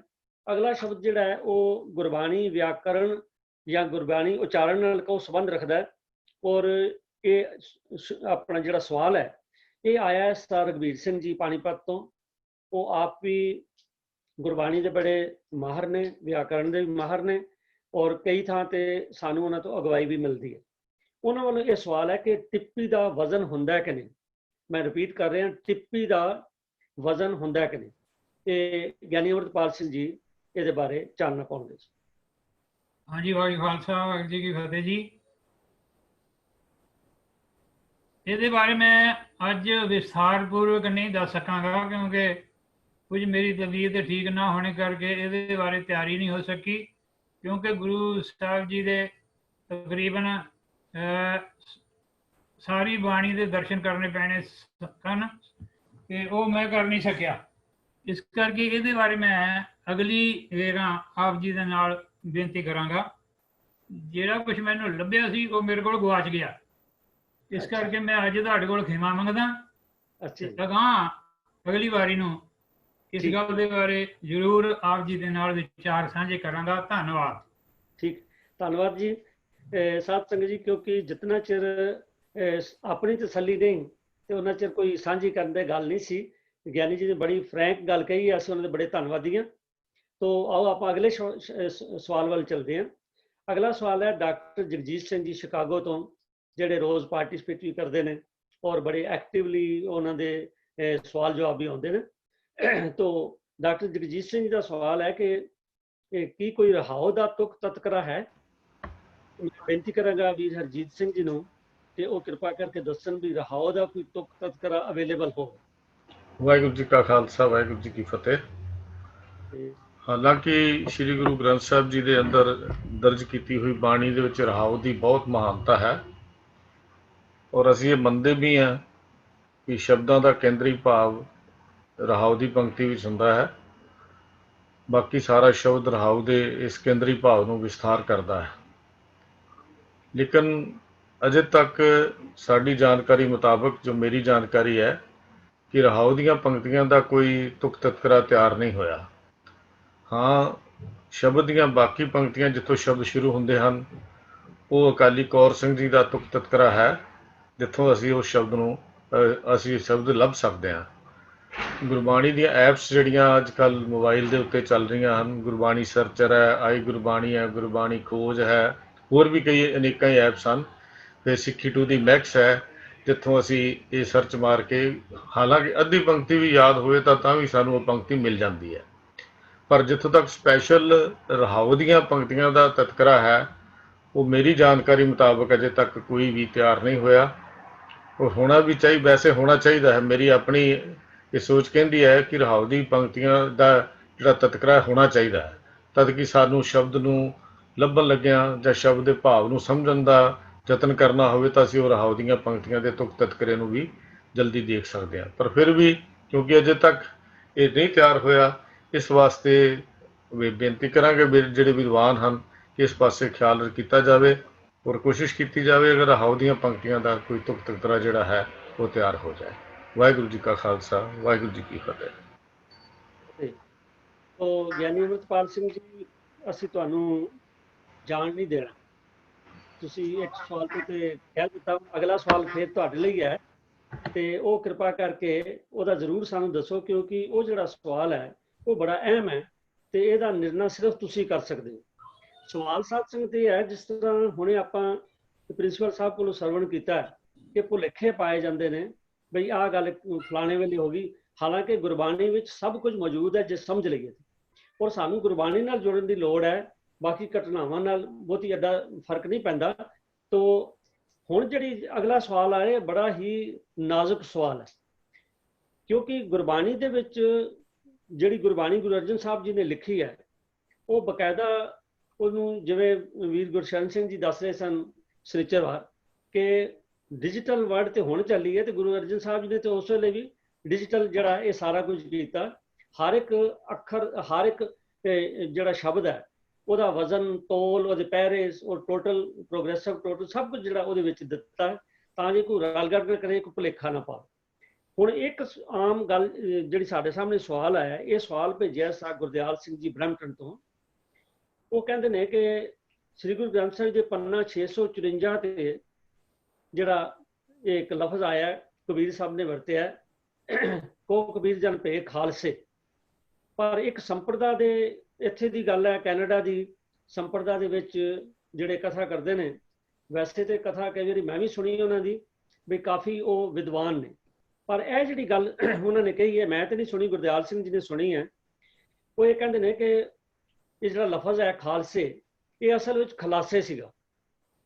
ਲਫ਼ਜ਼ ਜਿਹੜਾ ਹੈ ਕੋ ਕਬੀਰ ਜਨ ਭੇ ਖਾਲਸੇ, ਇਹ ਕਹਿੰਦੇ ਨੇ ਜੀ ਖਲਾਸੇ ਸੀਗਾ। ਤੇ 10ਵੇਂ ਪਾਤਸ਼ਾਹ ਨੇ ਜਿਸ ਵੇਲੇ ਦਮਦਮੀ ਬੀੜ ਲਿਖਾਈ ਹੈ ਉਸ ਵੇਲੇ ਖਲਾਸੇ ਨੂੰ ਖਾਲਸੇ ਬਣਾ ਦਿੱਤਾ। ਹੁਣ ਇਹ ਇੱਕ ਬੜਾ ਵੱਡਾ ਭੁਲੇਖਾ ਪਾਉਣ ਵਾਲੀ ਗੱਲ ਹੈ ਜਿਹੜੀ ਕਈ ਸੰਪਰਦਾ ਵੱਲੋਂ ਪਾਇਆ ਜਾਂਦਾ, ਮੈਂ ਨਾਮ ਨਹੀਂ ਲੈਂਦਾ ਉਹਨਾਂ ਦਾ। ਤੋ ਮੈਂ ਬੇਨਤੀ ਕਰਾਂਗਾ ਗਿਆਨੀ ਅੰਮ੍ਰਿਤਪਾਲ ਸਿੰਘ ਜੀ ਨੂੰ ਬਈ ਇਹ ਭੁਲੇਖਾ ਜਿਹੜਾ ਇਹ ਕਿਰਪਾ ਕਰਕੇ ਦੂਰ ਕਰੋ। ਹਾਂਜੀ, ਇਹਦੇ ਬਾਰੇ ਬੇਨਤੀ ਹੈ ਵੀ ਵਾਕਿਆ ਹੀ ਇਹ ਭੁਲੇਖਾ ਪਾਉਣ ਵਾਲੀ ਗੱਲ ਹੈ ਜੀ, ਕਿਉਂਕਿ ਖਾਲਸੇ ਸ਼ਬਦ ਜਿਹੜਾ ਹੈ ਉਹ ਆਮ ਤੌਰ ਤੇ ਮਾਲ ਦੇ ਮਹਿਕਮੇ ਦੇ ਵਿੱਚ ਅੱਜ ਵੀ ਲਿਖਦੇ ਜਾ ਰਿਹਾ ਹੈ। ਤੇ ਉਸ ਵੇਲੇ ਖਾਲਸੇ ਸ਼ਬਦ ਉਸ ਜਾਇਦਾਦ ਦੇ ਵਾਸਤੇ ਵਰਤਿਆ ਜਾਂਦਾ ਸੀ ਜਿਹੜੀ ਜਾਇਦਾਦ ਸਿੱਧੀ ਰਾਜੇ ਜਾਂ ਬਾਦਸ਼ਾਹ ਦੇ ਨਾਲ ਸੰਬੰਧਿਤ ਹੋਵੇ, ਬਾਦਸ਼ਾਹ ਔਰ ਰਾਜੇ ਦੇ ਨਾਂ ਦੇ ਉੱਤੇ ਹੋਵੇ, ਉਹਨੂੰ ਖਾਲਸਾ ਜਾਇਦਾਦ ਕਿਹਾ ਜਾਂਦਾ ਸੀ। ਤੇ ਸਤਿਗੁਰੂ ਸਾਹਿਬ ਸੱਚੇ ਪਾਤਸ਼ਾਹ ਗਰੀਬ ਨਵਾਜ ਜੀ ਨੇ ਜਿਸ ਵੇਲੇ ਇਹ ਸ਼ਬਦ ਵਰਤਿਆ ਹੈ ਤਾਂ ਦਸਮ ਪਾਤਸ਼ਾਹ ਮਹਾਰਾਜ ਜੀ ਦੇ ਵੇਲੇ ਹੀ ਸਾਨੂੰ ਬਹੁਤਾ ਜਾਣਕਾਰੀ ਮਿਲਦੀ ਹੈ। ਪਰ ਉਸ ਤੋਂ ਇਲਾਵਾ ਜਿਹੜੇ ਹੁਕਮਨਾਮੇ ਪਹਿਲੇ ਗੁਰੂ ਸਾਹਿਬਾਨ ਦੇ ਹੈ ਉਹਨਾਂ ਦੇ ਵਿੱਚ ਇਹ ਲਫ਼ਜ਼ ਆਇਆ ਕਿ ਸਭ ਸੰਗਤ ਮੇਰੀ ਖਾਲਸਾ ਹੈ। ਉਹਦਾ ਮਤਲਬ ਇਹੋ ਹੀ ਸੀ ਕਿ ਸੰਗਤ ਦਾ, ਜੋ ਗੁਰੂ ਨਾਨਕ ਦੀ ਸੰਗਤ ਹੈ ਉਹਦਾ ਸੰਬੰਧ ਸਿੱਧਾ ਗੁਰੂ ਦੇ ਨਾਲ ਹੈ। ਇਸ ਕਰਕੇ ਇਹ ਖਾਲਸੇ ਸ਼ਬਦ ਜਿਹੜਾ ਹੈ ਇਸ ਦਾ ਇਸਤੇਮਾਲ ਕੀਤਾ ਗਿਆ ਹੁਕਮਨਾਮਿਆਂ ਦੇ ਵਿੱਚ ਵੀ, ਔਰ 6ਵੇਂ ਪਾਤਸ਼ਾਹ ਦੇ ਵਕਤ ਦੇ ਹੁਕਮਨਾਮੇ ਜਿਹੜੇ ਆ ਉਹਦੇ ਵਿੱਚ ਇਹ ਸ਼ਬਦ ਮਿਲਦੇ ਆ। ਹੋਰ ਵੀ ਹੁਕਮਨਾਮੇ ਜਿਹਨਾਂ ਸੰਗਤਾਂ ਨੂੰ ਭੇਜੇ ਗਏ ਆ ਉਹਨਾਂ ਦੇ ਵੀ ਹੁਕਮਨਾਮਿਆਂ ਦੇ ਵਿੱਚ ਇਹ ਸ਼ਬਦ ਵਰਤਿਆ ਗਿਆ ਤੇ ਸਿੱਧਾ ਸੰਬੰਧ ਜਿਹੜਾ ਗੁਰੂ ਦੇ ਨਾਲ ਸੀ। ਉਹ ਸੰਗਤ ਦਾ ਜੋੜ ਲਿਆ ਗਿਆ ਹੈ। ਔਰ ਜਦੋਂ ਮਸੰਦ ਲੋਕਾਂ ਨੇ ਕੁਤਾਹੀ ਕੀਤੀ ਉਸ ਵੇਲੇ ਵੀ ਇਹ ਸ਼ਬਦ ਜਿਹੜਾ ਹੈ ਉਹ ਸਾਡੇ ਸਾਹਮਣੇ ਆ ਜਾਂਦਾ ਹੈ। ਭਾਈ ਗੁਰਦਾਸ ਦੂਜੇ ਨੇ ਇਸ ਨੂੰ ਵਰਤਿਆ ਚੰਗੀ ਤਰ੍ਹਾਂ, ਤੇ ਉਹਦਾ ਮਤਲਬ ਇਹੋ ਹੀ ਹੈ ਕਿ ਸਿੱਧਾ ਗੁਰੂ ਦੇ ਨਾਲ ਸੰਬੰਧ ਰੱਖਣ ਵਾਲਾ ਜਿਹੜਾ ਉਹ ਖਾਲਸਾ ਹੈ। ਜਿੱਥੇ ਭਗਤ ਸਾਹਿਬ ਜੀ ਨੇ ਇਹ ਵਰਤਿਆ ਸ਼ਬਦ, ਉੱਥੇ ਹੈ ਕਹੋ ਕਬੀਰ ਜਨ ਭਏ ਖਾਲਸੇ ਪ੍ਰੇਮ ਭਗਤ ਜੇ ਜਾਣੇ। ਹੁਣ ਪ੍ਰੇਮਾ ਭਗਤੀ ਦੇ ਨਾਲ ਹੀ, ਪ੍ਰੇਮਾ ਭਗਤੀ ਦੁਆਰਾ ਹੀ ਸ਼੍ਰੀ ਅਕਾਲ ਪੁਰਖ ਵਾਹਿਗੁਰੂ ਜੀ ਦੇ ਨਾਲ ਇਹਨਾਂ ਪਵਿੱਤਰ ਰੂਹਾਂ ਨੇ ਆਪਣਾ ਸੰਬੰਧ ਜੋੜਿਆ। ਇਸ ਕਰਕੇ ਉਹਨਾਂ ਨੇ ਇਹ ਗੱਲ ਜ਼ਾਹਰ ਕਰ ਦਿੱਤੀ ਹੈ ਕਿ ਜਦੋਂ ਅਸੀਂ ਸ਼੍ਰੀ ਅਕਾਲ ਪੁਰਖ ਜੀ ਦੇ ਨਾਲ ਜੁੜ ਗਏ ਹਾਂ ਤਾਂ ਅਕਾਲ ਪੁਰਖ ਦੇ ਹੀ ਬਣ ਗਏ ਹਾਂ। ਇਸ ਕਰਕੇ ਕਬੀਰ ਸਾਹਿਬ ਜੀ ਨੇ ਆਪਣੀ ਪ੍ਰੇਮਾ ਭਗਤੀ ਦਾ ਦੋ ਤਜਰਬਾ ਸੀ ਉਹਨੂੰ ਸਾਡੇ ਸਾਹਮਣੇ ਰੱਖ ਦਿੱਤਾ ਹੈ ਆਪਣੀ ਰਚਨਾ ਦੁਆਰਾ। ਕਹੋ ਕਬੀਰ ਜਨ ਭਏ ਖਾਲਸੇ ਪ੍ਰੇਮ ਭਗਤ ਜੇ ਜਾਨੀ। ਤੋ ਇਹ ਸਾਨੂੰ ਇਹਨਾਂ ਅਰਥਾਂ ਦੇ ਵਿੱਚ ਹੀ ਗੁਰੂ ਸਾਹਿਬ ਸੱਚੇ ਪਾਤਸ਼ਾਹ ਜੀ ਨੇ ਵੀ ਇਹਨੂੰ ਜ਼ਾਹਰ ਕੀਤਾ ਹੈ, ਭਗਤਾਂ ਨੇ ਵੀ ਜ਼ਾਹਰ ਕੀਤਾ ਹੈ। ਪਰ ਦਸਮ ਪਾਤਸ਼ਾਹ ਨੇ ਤਾਂ ਅੰਮ੍ਰਿਤ ਛਕਾਉਣ ਦੇ ਵਕਤ ਜਿਹੜਾ ਹੈ ਉਹ ਸਾਰੀ ਹੀ ਗੁਰਸਿੱਖਾਂ ਨੂੰ ਖਾਲਸਾ ਬਣਾ ਲਿਆ। ਗੁਰਸੰਗਤ ਕੀਨੀ ਖਾਲਸਾ ਮਨਮੁਖੀ ਦੁਹੇਲਾ। ਜਿਹੜੇ ਗੁਰੂ ਤੋਂ ਮਨਮੁਖ ਰਹੇ ਹਨ ਉਹ ਦੁਹੇਲੇ ਜਾਣੇ ਗਏ ਹਨ, ਔਰ ਜਿਹੜੀ ਸੰਗਤ ਸਤਿਗੁਰੂ ਦੀ ਸ਼ਰਨ ਦੇ ਵਿੱਚ ਗੁਰੂ ਦੇ ਆਸ਼ਰਿਤ ਹੋ ਗਈ ਉਹਨੂੰ ਖਾਲਸਾ ਸ਼ਬਦ ਕਿਹਾ ਗਿਆ ਸੀ। ਇਸ ਕਰਕੇ ਇਹਦੇ ਵਿੱਚ ਤਬਦੀਲੀ ਨਹੀਂ ਕੋਈ ਕੀਤੀ ਗਈ, ਬਲਕਿ ਜੋ ਕੁਝ ਪ੍ਰੇਮਾ ਭਗਤੀ ਵਿੱਚ ਜਿਉਣ ਵਾਲੇ ਲੋਕਾਂ ਦਾ ਨਿਸ਼ਚਾ ਸੀ ਉਹਨੂੰ ਹੀ ਭਗਤ ਸਾਹਿਬ ਜੀ ਨੇ ਵੀ ਪ੍ਰਚਾਰਿਆ ਔਰ ਸਾਫ਼-ਸਾਫ਼ ਤੌਰ ਤੇ ਆਪਣੀ ਬਾਣੀ ਦੇ ਵਿੱਚ ਲਿਖ ਦਿੱਤਾ ਹੈ। ਇਹਦੇ ਲਈ ਸਤਿਗੁਰੂ ਸਾਹਿਬ ਸੱਚੇ ਪਾਤਸ਼ਾਹ ਜੀ ਨੇ ਜਾਂ ਕਿਸੇ ਹੋਰ ਸਤਿਕਾਰਤ ਵਿਅਕਤੀ ਨੇ ਕੋਈ ਤਬਦੀਲੀ ਨਹੀਂ ਕੀਤੀ। ਜਿਹੜਾ ਪਿੱਛੋਂ ਆ ਰਿਹਾ ਸਿਲਸਿਲਾ ਸੀ ਕਿ ਜਿਹਦਾ ਸੰਬੰਧ ਅਕਾਲ ਪੁਰਖ ਦੇ ਨਾਲ ਹੋ ਜਾਂਦਾ ਹੈ ਔਰ ਜਿਹਦਾ ਸੰਬੰਧ ਸਿੱਧਾ ਗੁਰੂ ਦੇ ਨਾਲ ਹੋ ਜਾਂਦਾ ਹੈ ਉਹ ਹੀ ਖਾਲਸਾ ਹੈ। ਤੇ ਸਾਨੂੰ ਇਹਨਾਂ ਅਰਥਾਂ ਦੇ ਵਿੱਚ ਹੀ ਵਿਸ਼ਵਾਸ ਕਰ ਲੈਣਾ ਚਾਹੀਦਾ ਹੈ। ਜਿਹੜੀਆਂ ਹੋਰ ਗੱਲਾਂ ਬਾਤਾਂ ਨਾਲ ਜੋੜੀਆਂ ਗਈਆਂ ਹਨ ਉਹ ਨਿਰਮੂਲ ਗੱਲਾਂ ਨੇ। ਜਿਸ ਤਰ੍ਹਾਂ ਹੁਣੇ ਹੀ 17ਵੀਂ ਅਸ਼ਟਪਦੀ ਦੇ ਬਾਰੇ ਨਿਰਣਾ ਪ੍ਰਿੰਸੀਪਲ ਹੋਣਾ ਨੇ ਕੀਤਾ ਹੈ, ਇਸੇ ਤਰ੍ਹਾਂ ਹੀ ਇਸ ਸ਼ਬਦ ਦੇ ਬਾਰੇ ਵੀ ਇਹ ਨਿਰਣੇ ਜਨਕ ਹੀ ਨਿਸ਼ਚਾ ਸਾਰੀ ਸੰਗਤ ਦੇ ਵਿੱਚ ਗੁਰੂ ਨਾਨਕ ਨਾਮ ਲੇਵਾ ਦੇ ਵਿੱਚ ਦ੍ਰਿੜ ਹੋ ਜਾਣਾ ਚਾਹੀਦਾ ਹੈ, ਪੱਕਾ ਹੋ ਜਾਣਾ ਚਾਹੀਦਾ ਹੈ। ਇਹਦੇ ਬਾਰੇ ਕੋਈ ਭੁਲੇਖੇ ਵਾਲੀ ਗੱਲ ਨਹੀਂ ਹੈ। ਵਾਹਿਗੁਰੂ ਜੀ ਕਾ ਖਾਲਸਾ, ਵਾਹਿਗੁਰੂ ਜੀ ਕੀ ਫਤਿਹ। ਗੱਲਾਂ ਨਿਰਮੂਲ ਹਨ, ਗਿਆਨੀ ਜੀ ਨੇ ਦੱਸਿਆ। ਔਰ ਸਾਧ ਸੰਗਤ ਇਹ ਨਾ ਭੁਲੇਖੇ ਪਾਉਣ ਲਈ ਬੜਾ ਕੁਛ ਅੱਜ ਤਾਂ ਤੁਸੀਂ ਦੇਖਦੇ ਹੀ ਹੋ ਸੱਜੇ ਖੱਬੇ ਕਈ ਤਰ੍ਹਾਂ ਦੇ ਸਾਡੇ ਕੌਮ ਤੇ ਹੱਲੇ ਹੋ ਰਹੇ ਨੇ। ਤੋ ਗੁਰਬਾਣੀ, ਕਿਉਂਕਿ ਅਸੀਂ ਸਾਰੇ ਗੁਰਬਾਣੀ ਦੇ ਮੁਦਈ ਹਾਂ ਔਰ ਅਸੀਂ ਸਾਰਾ ਆਪਣਾ ਜੀਵਨ ਗੁਰਬਾਣੀ ਅਨੁਸਾਰ ਚਲਾਉਂਦੇ ਹਾਂ, ਤੇ ਇਸ ਕਰਕੇ ਕੋਸ਼ਿਸ਼ ਇਹ ਵੀ ਕੀਤੀ ਜਾ ਰਹੀ ਹੈ ਕਿ ਗੁਰਬਾਣੀ ਬਾਰੇ ਕੋਈ ਭੁਲੇਖੇ ਖੜੇ ਕੀਤੇ ਜਾਣ। ਜਿਵੇਂ ਕਿ ਅੱਜ ਇਹ ਕੁਦਰਤੀ ਦੋ ਸਵਾਲ ਜਿਹੜੇ ਨੇ ਇਹਨਾਂ ਭੁਲੇਖਿਆਂ ਨਾਲ ਸੰਬੰਧਿਤ ਆ ਗਏ। ਇੱਕ ਦਾ ਬੜਾ ਸੁੰਦਰ ਉੱਤਰ ਪ੍ਰਿੰਸੀਪਲ ਸਾਹਿਬ ਜੀ ਨੇ ਦਿੱਤਾ ਹੈ ਔਰ ਦੂਜਾ ਜਿਹੜਾ ਗਿਆਨੀ ਜੀ ਨੇ ਬਹੁਤ ਵਧੀਆ ਤਰੀਕੇ ਨਾਲ ਕਲੀਅਰ ਕੀਤਾ ਹੈ ਕਿ ਇਹ ਸਿਰਫ ਨਿਰਮੂਲ ਗੱਲਾਂ ਨੇ ਔਰ ਐਵੇਂ ਮਨ ਘੜਤ ਗੱਲਾਂ ਨੇ। ਤੋ ਸਾਧ ਸੰਗਤ ਇਸ ਤੋਂ ਸਾਨੂੰ ਇੱਕ ਗੱਲ ਜ਼ਰੂਰ ਚੇਤਾਵਨੀ ਮਿਲਦੀ ਹੈ ਕਿ ਸਾਨੂੰ ਆਪਣੇ ਇਤਿਹਾਸ ਬਾਰੇ, ਸਾਨੂੰ ਗੁਰਬਾਣੀ ਬਾਰੇ ਸਾਨੂੰ ਬਹੁਤ ਸੁਚੇਤ ਰਹਿਣਾ ਚਾਹੀਦਾ। ਤੋ ਪ੍ਰਿੰਸੀਪਲ ਸੁੰਦਰ ਸਿੰਘ ਜੀ ਦਾ ਸ਼ਾਇਦ ਹੱਥ ਖੜਾ, ਮੈਂ ਬੇਨਤੀ ਕਰਾਂਗਾ ਵੀ ਉਹ ਸਾਹਮਣੇ ਆਓ। ਹਾਂਜੀ, ਆਵਾਜ਼ ਆਈ ਜੀ? ਹਾਂਜੀ ਹਾਂਜੀ। ਭਾਈ ਖਾਲਸਾ, ਵਾਹਿਗੁਰੂ ਜੀ ਦੀ ਫਤਿਹ। ਵੀਰ ਜੀ ਨੇ ਸਹੀ ਜਵਾਬ ਦਿੱਤਾ। ਮੈਂ ਪ੍ਰੋੜਤਾ ਵਿੱਚ ਇੱਕ ਗੱਲ ਹੋਰ ਚਾਹੁੰਦਾ। ਡਾਕਟਰ ਜੀਤ ਸਿੰਘ ਜੀ ਪ੍ਰਿੰਸੀਪਲ ਥੋੜਾ ਅੱਗੇ ਹੋ, ਮਾਈਕ ਦੇ ਨੇੜੇ ਆਓ। ਉਹਨਾਂ ਨੂੰ ਲੱਗਦਾ ਬੱਤੀ ਹੈ ਨਹੀਂ, ਲਾਈਟ ਹੈ ਨਹੀਂ ਤੁਹਾਡੇ, ਥੋੜਾ ਅੱਗੇ ਆਓ। ਲਾਈਟ ਨਹੀਂ ਹੈਗੀ। ਠੀਕ ਹੈ ਜੀ, ਆਵਾਜ਼ ਆਉਂਦੀ ਜੀ? ਹਾਂਜੀ ਹਾਂਜੀ, ਕਰੋ, ਥੋੜਾ ਉੱਚਾ ਬੋਲਣਾ ਪੈਣਾ। ਡਾਕਟਰ ਜੀਤ ਸਿੰਘ ਜੀ ਸੀਤਲ, ਉਹਨਾਂ ਨੇ ਇੱਕ ਗੱਲ ਬੜੀ ਸਵਾਦਲੀ ਲਿਖੀ ਹੈ ਕਿ ਗੁਰੂ ਨਾਨਕ ਪਾਤਸ਼ਾਹ ਦੇ ਸਮੇਂ ਤੋਂ ਹੀ ਸਾਨੂੰ ਇੱਕ ਕਾਲ ਦੇ ਲੜ ਲਾ ਦਿੱਤਾ ਸੀ। ਅਗਰ ਤਵੇਂ ਕੀ ਚਾਕਰੀ ਤੋਂ ਦਰਗਾਹ ਪਾਵੇਂ, ਪੱਥਰ ਕੀ ਬੇੜੀ ਜੇ ਚੜੇ ਪਰ ਨਾਲ ਬੁੜਾਵੇ। ਸਿੱਖ ਨੇ ਕੇਵਲ ਤੇ ਕੇਵਲ ਇੱਕੋ ਹੈ, ਭਾਈ ਇੱਕੋ ਹੈ, ਸਾਹਿਬ ਮੇਰਾ ਇੱਕੋ ਦੀ ਪੂਜਾ ਕਰਨੀ ਹੈ। ਉਸੇ ਨੂੰ ਦ੍ਰਿੜ ਕਰਵਾਉਣ ਦੇ ਲਈ ਹੀ ਇਹ 10 ਗੁਰੂ ਸਾਹਿਬਾਨ ਦੇ ਸਮੇਂ ਸਾਨੂੰ ਸਿੱਧਾ ਰੱਬ ਨਾਲ ਜੋੜ ਕੇ ਖਾਲਸੇ ਦਾ ਰੂਪ ਦੇਣਾ ਸ਼ੁਰੂ ਕਰ ਦਿੱਤਾ ਸੀ। ਡਾਕਟਰ ਜੀਤ ਸਿੰਘ ਸੀਤਲ ਲਿਖਦੇ ਆ ਕਿ 22 ਮੰਜੀਆਂ ਤੇ 52 ਪੀੜੇ ਤੀਜੇ ਪਾਤਸ਼ਾਹ ਨੇ ਧਰਮ ਪ੍ਰਚਾਰ ਲਈ ਬਣਾਏ। ਉਹਨਾਂ ਤੋਂ ਬਿਨਾਂ ਜਿਹੜੀ ਸੰਗਤ ਦਾ ਸਿੱਧਾ ਸੰਬੰਧ ਗੁਰਗੱਦੀ ਨਾਲ ਹੁੰਦਾ ਸੀ, ਤੀਜੇ ਪਾਤਸ਼ਾਹ ਵੇਲੇ ਵੀ ਉਸ ਸੰਗਤ ਨੂੰ ਖਾਲਸਾ ਸੰਗਤ ਕਿਹਾ ਜਾਂਦਾ ਸੀ। ਇਸੇ ਤਰ੍ਹਾਂ ਚੌਥੇ ਪਾਤਸ਼ਾਹ ਨੇ ਮਸੰਦ ਸਿਸਟਮ ਲਾਗੂ ਕੀਤਾ ਤੇ ਜਿਨ੍ਹਾਂ ਮਸੰਦਾਂ ਦਾ ਸੰਬੰਧ ਗੁਰੂ ਪਾਤਸ਼ਾਹ ਦੇ ਨਾਲ ਹੁੰਦਾ ਸੀ, ਉਸ ਤੋਂ ਬਿਨਾਂ ਜਿਹੜੀ ਸੰਗਤ ਸਿੱਧਾ ਸੰਬੰਧ ਸੀ, ਜਿੱਥੇ ਮਸੰਦ ਨਹੀਂ ਸੀ, ਉਹਨੂੰ ਉਸ ਵੇਲੇ ਵੀ ਖਾਲਸਾ ਸੰਗਤ ਕਿਹਾ ਜਾਂਦਾ ਸੀ। ਛੇਵੇਂ ਪਾਤਸ਼ਾਹ ਦੇ ਇੱਕ ਹੁਕਮਨਾਮੇ ਵਿੱਚ ਪੂਰਵ ਕੀ ਸੰਗਤ ਗੁਰੂ ਕਾ ਖਾਲਸਾ ਹੋਏ। ਨੌਵੇਂ ਪਾਤਸ਼ਾਹ ਦੇ ਇੱਕ ਹੁਕਮਨਾਮੇ ਵਿੱਚ ਏਦਾਂ ਦਾ ਹੀ ਸ਼ਬਦ ਖਾਲਸਾ ਲਫ਼ਜ਼ ਵਰਤਿਆ ਗਿਆ। ਤਾਂ ਖਾਲਸਾ ਲਫ਼ਜ਼ ਜਿਹੜਾ ਹੈ ਪਹਿਲੇ ਪਾਤਸ਼ਾਹ ਦੇ ਸਮੇਂ ਤੋਂ ਹੀ ਸਾਡੇ ਨਾਲ ਜੁੜ ਗਿਆ ਸੀ। ਸ਼ਾਇਦ ਇਹੀ ਕਾਰਨ ਸੀ ਜਿਹੜਾ ਸ਼ਬਦ ਬਾਬਾ ਕਬੀਰ ਜੀ ਦਾ ਹੈ। ਹੁਣ ਲਾਈਟ ਬੰਦ ਹੋਣ ਕਰਕੇ ਮੈਂ ਪੂਰੀ ਤਰ੍ਹਾਂ ਪੜ੍ਹ ਨਹੀਂ ਸਕਦਾ, ਇੱਕ ਸਵਾਲ ਮੇਰੇ ਜਿਹਾ ਨਹੀਂ ਸੀ। ਉਹ ਸ਼ਬਦ ਦੀ ਜੇ ਪਰਿਭਾਸ਼ਾ ਪੜ੍ਹ ਕੇ ਦੇਖੀਏ, ਸ਼ਬਦ ਦੇ ਅਰਥ ਕਰਕੇ ਦੇਖੀਏ, ਤਾਂ ਉਹਦੇ ਵਿੱਚ ਵੀ ਇਹ ਗੱਲ ਆਈ ਹੈ ਕਿ ਹੁਣ ਸ਼ਬਦ ਮੇਰੇ ਮਨ ਚੋਂ ਵਿਸਰ ਗਿਆ। ਪੂਰਾ ਸ਼ਬਦ ਜਿਹੜਾ ਇੱਕ ਅਕਾਲ ਦੀ ਪੂਜਾ, ਵਹਿਮ ਭਰਮ ਕਰਮ ਕਾਂਡ ਛੱਡ ਕੇ ਅੰਤ ਵਿੱਚ ਬਾਬਾ ਕਬੀਰ ਜੀ ਨੇ ਬਚਨ ਕੀਤਾ ਕਿ ਕਬੀਰ ਜਨ ਭਏ ਖਾਲਸੇ, ਕਿ ਅਸੀਂ ਤਾਂ ਖਾਲਸੇ ਦੇ ਹੋ ਗਏ।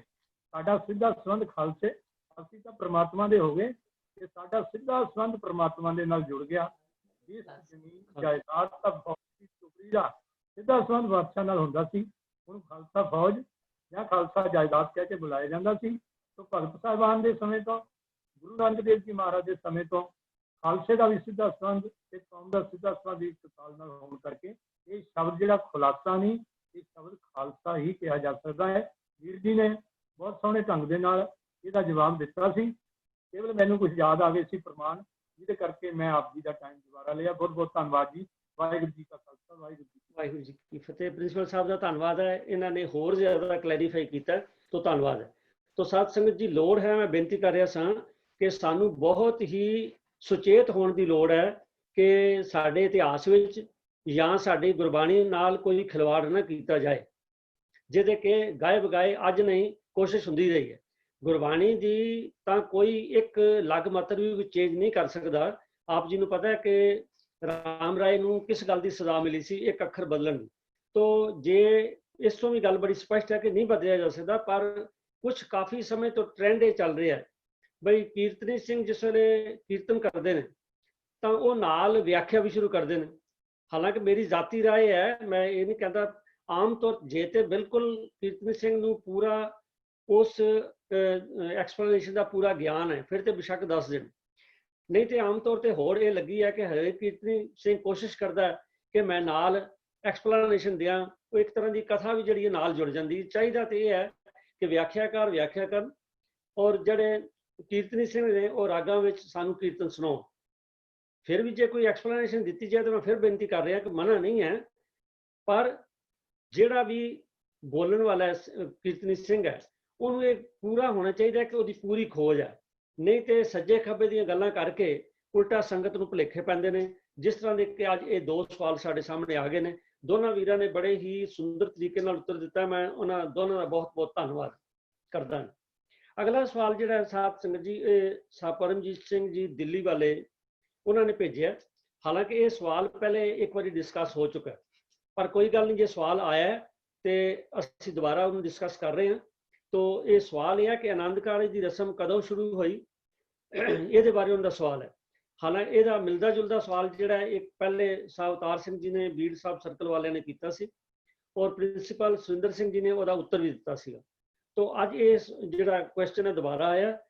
ਮੇਰੀ ਬੇਨਤੀ ਹੈ ਕਿ ਆਪਾਂ ਜਿਹੜੀਆਂ YouTube ਨੇ, ਕਿਉਂਕਿ ਰੋਜ਼ ਹੀ ਰੋਜ਼ YouTube ਰਾਜ ਤਿਆਰ ਹੋ ਜਾਂਦੀ, ਅੱਜ ਕੱਲ੍ਹ ਥੋੜੀ ਜਿਹੀ ਬੈਕਲੌਗ ਚੱਲ ਰਿਹਾ, ਪਰ ਅਸੀਂ ਰੈਫਰੈਂਸ ਕਰਕੇ ਪਿੱਛੋਂ ਵੀ ਦੇਖ ਸਕਦੇ। ਪਰ ਕਿਉਂਕਿ ਸਵਾਲ ਆਇਆ ਤੇ ਅੱਜ ਉਹਦਾ ਉੱਤਰ ਦੇ ਰਹੇ ਹਾਂ। ਮੈਂ ਬੇਨਤੀ ਕਰ ਰਿਹਾ ਸਾਹਿਬ ਮਨਮੋਹਨ ਸਿੰਘ ਜੀ ਨੂੰ ਕਿ ਇਸ ਗੱਲ ਤੇ ਸਾਨੂੰ ਥੋੜਾ ਜਿਹਾ ਚਾਨਣਾ ਪਾਣ ਕਿ ਆਨੰਦ ਕਾਰਜ ਦੀ ਰਸਮ ਕਦੋਂ ਸ਼ੁਰੂ ਹੋਈ ਸੀ। ਸਾਹਿਬ ਮਨਮੋਹਨ ਸਿੰਘ ਜੀ।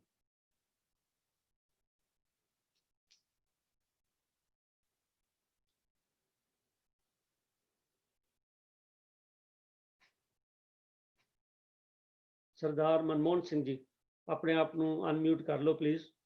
ਮੈਂ ਉਹਨਾਂ ਨੂੰ ਰਿਕੁਐਸਟ ਭੇਜੀ ਹੈ ਲੇਕਿਨ ਹੋ ਨਹੀਂ ਰਿਹਾ ਮੇਰੇ ਖਿਆਲ ਤੋਂ। ਹਰਜੀਤ ਸਿੰਘ ਜੀ ਤੁਸੀਂ ਟਰਾਈ ਕਰੋ ਜੇ ਮਨਮੋਹਨ ਸਿੰਘ ਜੀ ਅਨਮਿਊਟ ਹੋ ਜਾਏ ਤੇ ਥੱਲੇ ਪੰਜਾਬੀ 'ਚ ਨਾਮ ਉਹਨਾਂ ਦਾ। ਹਾਂਜੀ, ਮਨਮੋਹਨ ਸਿੰਘ ਪੁੰਛ ਲਿਖਿਆ। ਤੋ ਸਾਧ ਸਿੰਘ ਜੀ ਖਿਮਾ ਕਰਨਾ, ਥੋੜਾ ਸਮਾਂ ਲੱਗ ਰਿਹਾ। ਪਹਿਲੇ ਵੀ ਗਿਆਨੀ ਜੀ ਜਦ ਬੋਲ ਰਹੇ ਸੀ ਤਾਂ ਲਾਈਟ ਜਾਣ ਕਰਕੇ ਥੋੜਾ ਜਿਹਾ ਡਿਮ ਹੋ ਗਿਆ, ਔਰ ਪ੍ਰਿੰਸੀਪਲ ਸਾਹਿਬ ਜੀ ਦੀ ਆਵਾਜ਼ ਵੀ ਜਿਹੜੀ ਹੈ ਲਾਈਟ ਨਾ ਹੋਣ ਕਰਕੇ ਥੋੜੀ ਜਿਹੀ ਡਿਮ ਸੀਗੀ, ਪਰ ਕੋਈ ਨਹੀਂ, ਸਾਡਾ ਕੰਮ ਚੱਲ ਗਿਆ। ਤੋ ਹੁਣ ਮਨਮੋਹਨ ਸਿੰਘ ਜੀ ਸ਼ਾਇਦ ਅਨਮਿਊਟ ਹੋਣ 'ਚ ਕੋਈ ਪ੍ਰੋਬਲਮ ਆ ਰਹੀ ਹੈ ਤੇ ਸਾਨੂੰ ਖਿਮਾ ਕਰਨਾ, ਥੋੜਾ ਸਮਾਂ ਲੱਗ ਰਿਹਾ। ਹਾਂਜੀ ਮਨਮੋਹਨ ਸਿੰਘ ਜੀ, ਗੱਲ ਬਣਦੀ ਹੈ? ਹੋਇਆ ਨਹੀਂ ਮਿਊਟ ਉਹਨਾਂ ਦਾ, ਅਨਮਿਊਟ ਹੋਇਆ ਤੱਕ। ਇਹ ਕੋਈ ਮੈਨੂੰ ਲੱਗਦਾ ਕੋਈ ਟੈਕਨੀਕਲ ਇਸ਼ੂ ਆ ਗਿਆ। ਹਰਜੀਤ ਸਿੰਘ ਜੀ ਤੁਸੀਂ ਟਰਾਈ ਕਰਕੇ ਦੇਖੋ ਜੇ ਤੁਹਾਡੇ ਹਾਂਜੀ ਕੋਲ ਹੁੰਦੀ। ਹਾਂਜੀ ਕੋਸ਼ਿਸ਼ ਕਰ ਰਹੇ ਹਾਂ ਜੀ, ਅੱਛਾ, ਪਰ ਅਨਮਿਊਟ ਹੋ ਨਹੀਂ ਰਿਹਾ ਉਹਨਾਂ ਦਾ। ਨਹੀਂ ਹੋ ਰਿਹਾ। ਦੇਖੋ ਟੈਕਨੋਲੋਜੀ ਦਾ ਬਹੁਤ ਫਾਇਦਾ ਹੈ, ਪਰ ਸਾਡੀ ਜਿਹੜੀ ਸ਼ਾਹ ਹੈ ਟੈਕਨੋਲੋਜੀ ਦੇ ਕੋਲ, ਉਹਦੀ ਮਰਜ਼ੀ ਸਾਨੂੰ ਚੱਲਣ ਦੇਵੇ ਜਾਂ ਨਾ ਚੱਲਣ ਦੇਵੇ। ਹੁਣ ਦਿੱਕਤ ਆ ਰਹੀ ਹੈ। ਠੀਕ ਹੈ, ਉਹਨੂੰ ਪੈਂਡਿੰਗ ਕਰ ਲਓ, ਜੇ ਉਹਨਾਂ ਦਾ ਅਨਮਿਊਟ ਹੁੰਦਾ ਫਿਰ ਕਰ ਲਾਂਗੇ। ਅੱਛਾ, ਨਹੀਂ ਹੋ ਰਿਹਾ? ਨਹੀਂ ਹੋ ਰਿਹਾ ਜੀ। ਅੱਛਾ ਚਲੋ। ਇੱਕ ਮੈਸੇਜ ਹੈਗਾ ਜੀ, ਇਹ ਵੀ ਨਾਲ ਸੁਣਾ ਦਿਓ। ਰਹਾਓ ਦੇ ਬੰਦਾਂ ਦੀ ਪੁਸਤਕ ਮਕਰੰਦ ਕੋਈ ਹੈਗਾ, ਇਹਦੇ 'ਚ ਲਿਖਿਆ ਆਇਆ ਹੁਣੇ। ਰਹਾਓ ਦੇ ਬੰਦਾਂ ਦੀ ਪੁਸਤਕ ਮਕਰੰਦ ਤਿਆਰ ਹੈ ਜੀ। ਲੇਖਕ ਸਰ ਮੰਗਤ ਸਿੰਘ ਜੀ ਕਸ਼ਮੀਰ ਵਾਲੇ ਹਨ। ਇਹ ਕਿੱਥੋਂ ਮਿਲਦੀ ਹੈ ਜਾਂ ਕਿਹਨਾਂ ਦੀ ਪਬਲਿਸ਼ਿੰਗ ਹੈ, ਕਿਰਪਾ ਕਰਕੇ ਉਹ ਵੀ ਨਾਲ ਲਿਖ ਦਿੱਤਾ ਜਾਵੇ ਤਾਂ ਕਿ ਅਸੀਂ ਜਾਣਕਾਰੀ ਉਹਦੀ ਲੈ ਲਈਏ। ਹਾਂਜੀ, ਇਹ ਜਤਨਦੀਪ ਸਿੰਘ ਜੀ ਦਾ ਇਹ ਇਹਨਾਂ ਨੇ ਸੁਝਾਅ ਆਇਆ, ਜਤਨਦੀਪ ਸਿੰਘ ਜੀ। ਹਾਂਜੀ ਤੋ ਸੁਝਾਅ ਲਈ ਧੰਨਵਾਦ ਹੈ। ਕਿਰਪਾ ਕਰਕੇ ਜੇ ਤੁਹਾਨੂੰ ਪਤਾ ਵੀ ਕਿੱਥੋਂ ਮਿਲਦੀ ਹੈ ਜਾਂ ਕਿਹੜਾ ਪਬਲਿਸ਼ਰ ਹੈ ਤੇ ਉਹ ਬੇਸ਼ੱਕ ਇੱਥੇ ਗਰੁੱਪ ਚੈਟ 'ਚ ਲਿਖ ਦਿਓ ਜਾਂ ਬਾਅਦ ਵਿੱਚ ਸਾਨੂੰ ਤੁਸੀਂ ਮੈਸੇਜ ਭੇਜ ਦਿਓ, ਅਸੀਂ ਸ਼ਾਇਦ ਕਰਦੇ। ਹਾਂਜੀ ਮਨਮੋਹਨ ਸਿੰਘ ਜੀ ਦੀ ਗੱਲ ਬਣੀ ਕਿ ਨਹੀਂ? ਨਹੀਂ ਬਣਦੀ ਤਾਂ ਆਪਾਂ ਅਗਲੇ ਸਵਾਲ ਵੱਲ ਚੱਲਦੇ ਹਾਂ। ਤੁਸੀਂ ਅਗਲਾ ਸ਼ੁਰੂ ਕਰੋ, ਫਿਰ ਬਾਅਦ 'ਚ ਦੇਖਦੇ ਜੀ। ਹਾਂਜੀ, ਅਗਲਾ ਸਵਾਲ ਹੈ ਜੀ ਕਿ ਸ਼ਬਦ ਐੜੇ ਤੇ ਟਿੱਪੀ, ਮਾਂ ਨੂੰ ਸਿਹਾਰੀ, ਥੱਲੇ ਪੈਰ 'ਚ ਰਰਾ ਤੇ ਤੱਤਾ, ਇਹਦਾ ਉਚਾਰਨ ਅੰਮ੍ਰਿਤ ਨਹੀਂ ਹੋ ਸਕਦਾ ਕਿਉਂਕਿ ਮੰਮਾ ਤੇ ਰਰਾ ਵਿੱਚ ਕੋਈ ਲੱਗ ਨਹੀਂ ਹੈ।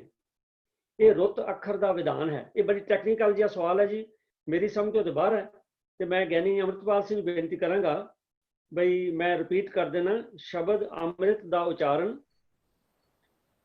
ਅੰਮ੍ਰਿਤ, ਜਿਵੇਂ ਆਪਾਂ ਕਹਿੰਦੇ ਅੰਮ੍ਰਿਤੂ ਰਹਿਤ, ਅੰਮ੍ਰਿਤ ਨਹੀਂ ਹੋ ਸਕਦਾ। ਉਹਨਾਂ ਨੇ ਉਹਦੇ ਵਿਚਾਰ ਇਹ ਦਿੱਤੀ ਕਿਉਂਕਿ ਮੰਮਾ ਤੇ ਰਰਾ ਵਿੱਚ ਕੋਈ ਲੱਗ ਨਹੀਂ ਹੈ। ਇਹ ਰੁੱਤ ਅੱਖਰ ਦਾ ਵਿਧਾਨ ਹੈ। ਹੁਣ ਰੁੱਤ ਅੱਖਰ ਇੱਕ ਟੈਕਨੀਕਲ ਲਫ਼ਜ਼ ਹੈ, ਗਿਆਨੀ ਜੀ ਦੱਸ ਸਕਦੇ ਨੇ। ਹਾਂਜੀ ਗਿਆਨੀ ਅੰਮ੍ਰਿਤਪਾਲ ਸਿੰਘ। ਹਾਂਜੀ, ਬੇਨਤੀ ਇਹ ਹੈ ਜੀ ਵੀ ਇਹ ਰੁੱਤ ਅੱਖਰ ਦਾ ਵਿਧਾਨ ਨਹੀਂ ਨਿਸ਼ਚੈ ਕੀਤਾ ਜਾ ਸਕਦਾ ਕਿਉਂਕਿ ਇਹ ਮ੍ਰਿਤਿੂ ਤੋਂ ਅੱਗੇ ਤੁਰਿਆ ਹੈ। ਅੰਮ੍ਰਿਤ ਦਾ ਮਤਲਬ ਜਿਹੜਾ ਹੈ ਉਹ ਜੋ ਅਰਥ ਅੱਜ ਤੱਕ ਵਰਤੇ ਜਾ ਰਹੇ ਹੈ ਉਹ ਹੈ ਮ੍ਰਿਤਿੂ ਰਹਿਤ, ਮੌਤ ਰਹਿਤ, ਜਿਹਦੀ ਮੌਤ ਨਹੀਂ ਹੁੰਦੀ। ਠੀਕ ਹੈ। ਇਸ ਕਰਕੇ ਮੌਤ ਤੋਂ ਇਹ ਜਿਹੜੇ ਅਰਥ ਅੱਜ ਤੱਕ ਆਦਿ ਕਾਲ ਤੋਂ ਚੱਲ ਰਹੇ ਹਨ, ਇਹ ਇੱਥੇ ਹੀ ਟਿਕੇ ਰਹਿਣੇ ਚਾਹੀਦੇ ਹਨ। ਇਹਨਾਂ ਦੇ 'ਚ ਤਬਦੀਲੀ ਨਹੀਂ ਕਰਨੀ ਚਾਹੀਦੀ। ਤੇ ਮ੍ਰਿਤ ਸ਼ਬਦ ਤੋਂ ਜਿਹੜਾ ਐੜੇ ਨੂੰ ਟਿੱਪੀ ਅੰਮ੍ਰਿਤ, ਇਸ ਤਰ੍ਹਾਂ ਇਹਦਾ ਉਚਾਰਨ ਵੀ ਠੀਕ ਹੋਣਾ ਚਾਹੀਦਾ। ਅੰਮ੍ਰਿਤ ਨਹੀਂ ਹੋਣਾ ਚਾਹੀਦਾ, ਅੰਮ੍ਰਿਤ। ਮ੍ਰਿਤ ਜਿਹੜਾ ਸ਼ਬਦ ਹੈ ਉਹ ਸਪਸ਼ਟ ਹੋਣਾ ਚਾਹੀਦਾ, ਫਿਰ ਇਹਦੇ ਅਰਥ ਵੀ ਸਪਸ਼ਟ ਹੋ ਜਾਂਦੇ ਨੇ। ਤੇ ਇਹਦਾ ਉਚਾਰਨ ਜਿਹੜਾ ਹੈ ਅੰਮ੍ਰਿਤ ਹੈ, ਅੰਮ੍ਰਿਤ ਨਹੀਂ ਹੈ। ਇਸ ਕਰਕੇ ਇਹਦੇ ਬਾਰੇ ਜ਼ਰੂਰ ਸਾਰੇ ਹੀ ਗੁਰਸਿੱਖਾਂ ਨੂੰ, ਕਿਉਂਕਿ ਜਿੱਥੇ ਵੀ ਗੁਰੂ ਸਾਹਿਬ ਨੇ ਬਾਣੀ ਵਿੱਚ ਮ੍ਰਿਤੂ ਰਹਿਤ ਦਾ ਅਰਥਾਂ ਦੇ ਵਿੱਚ ਵਰਤਿਆ ਉੱਥੇ ਐੜੀ ਨੂੰ ਟਿੱਪੀ ਹੈ, ਮੰਮੇ ਨੂੰ ਸਿਹਾਰੀ ਹੈ ਤੇ ਪੈਰ ਝੜਾ ਹੈ। ਜਿਹੜੇ ਅੱਖਰ ਪੈਰ ਦੇ ਵਿੱਚ ਹੁੰਦੇ ਹਨ ਉਹ ਪੈਰ ਵਾਲੇ ਅੱਖਰ ਦਾ ਹੀ ਉਹ ਮਾਤਰ ਜਿਹੜੀ ਹੈ ਲੱਗ ਜਿਹੜੀ ਉਹ ਵਰਤੀ ਜਾਂਦੀ ਹੈ। ਇਹ ਅੰਮ੍ਰਿਤ ਹੋ ਜਾਣਾ, ਅੰਮ੍ਰਿਤ ਨਹੀਂ ਹੋਣਾ। ਇਸ ਕਰਕੇ ਇਹਦੇ ਬਾਰੇ ਇੰਨੀ ਕੁ ਬੇਨਤੀ ਹੈ। ਤੋ ਮ੍ਰਿਤ ਦੇ ਅੱਗੇ ਅਗੇਤਰ ਲੱਗਿਆ ਐੜਾ, ਅਗੇਤਰ ਲੱਗ ਗਿਆ, ਜਿਸ ਕਰਕੇ ਉਹਦੇ ਅਰਥ ਜਿਹੜੇ ਨੇ ਉਹ ਮ੍ਰਿਤੂ ਰਹਿਤ ਹੋ ਗਏ।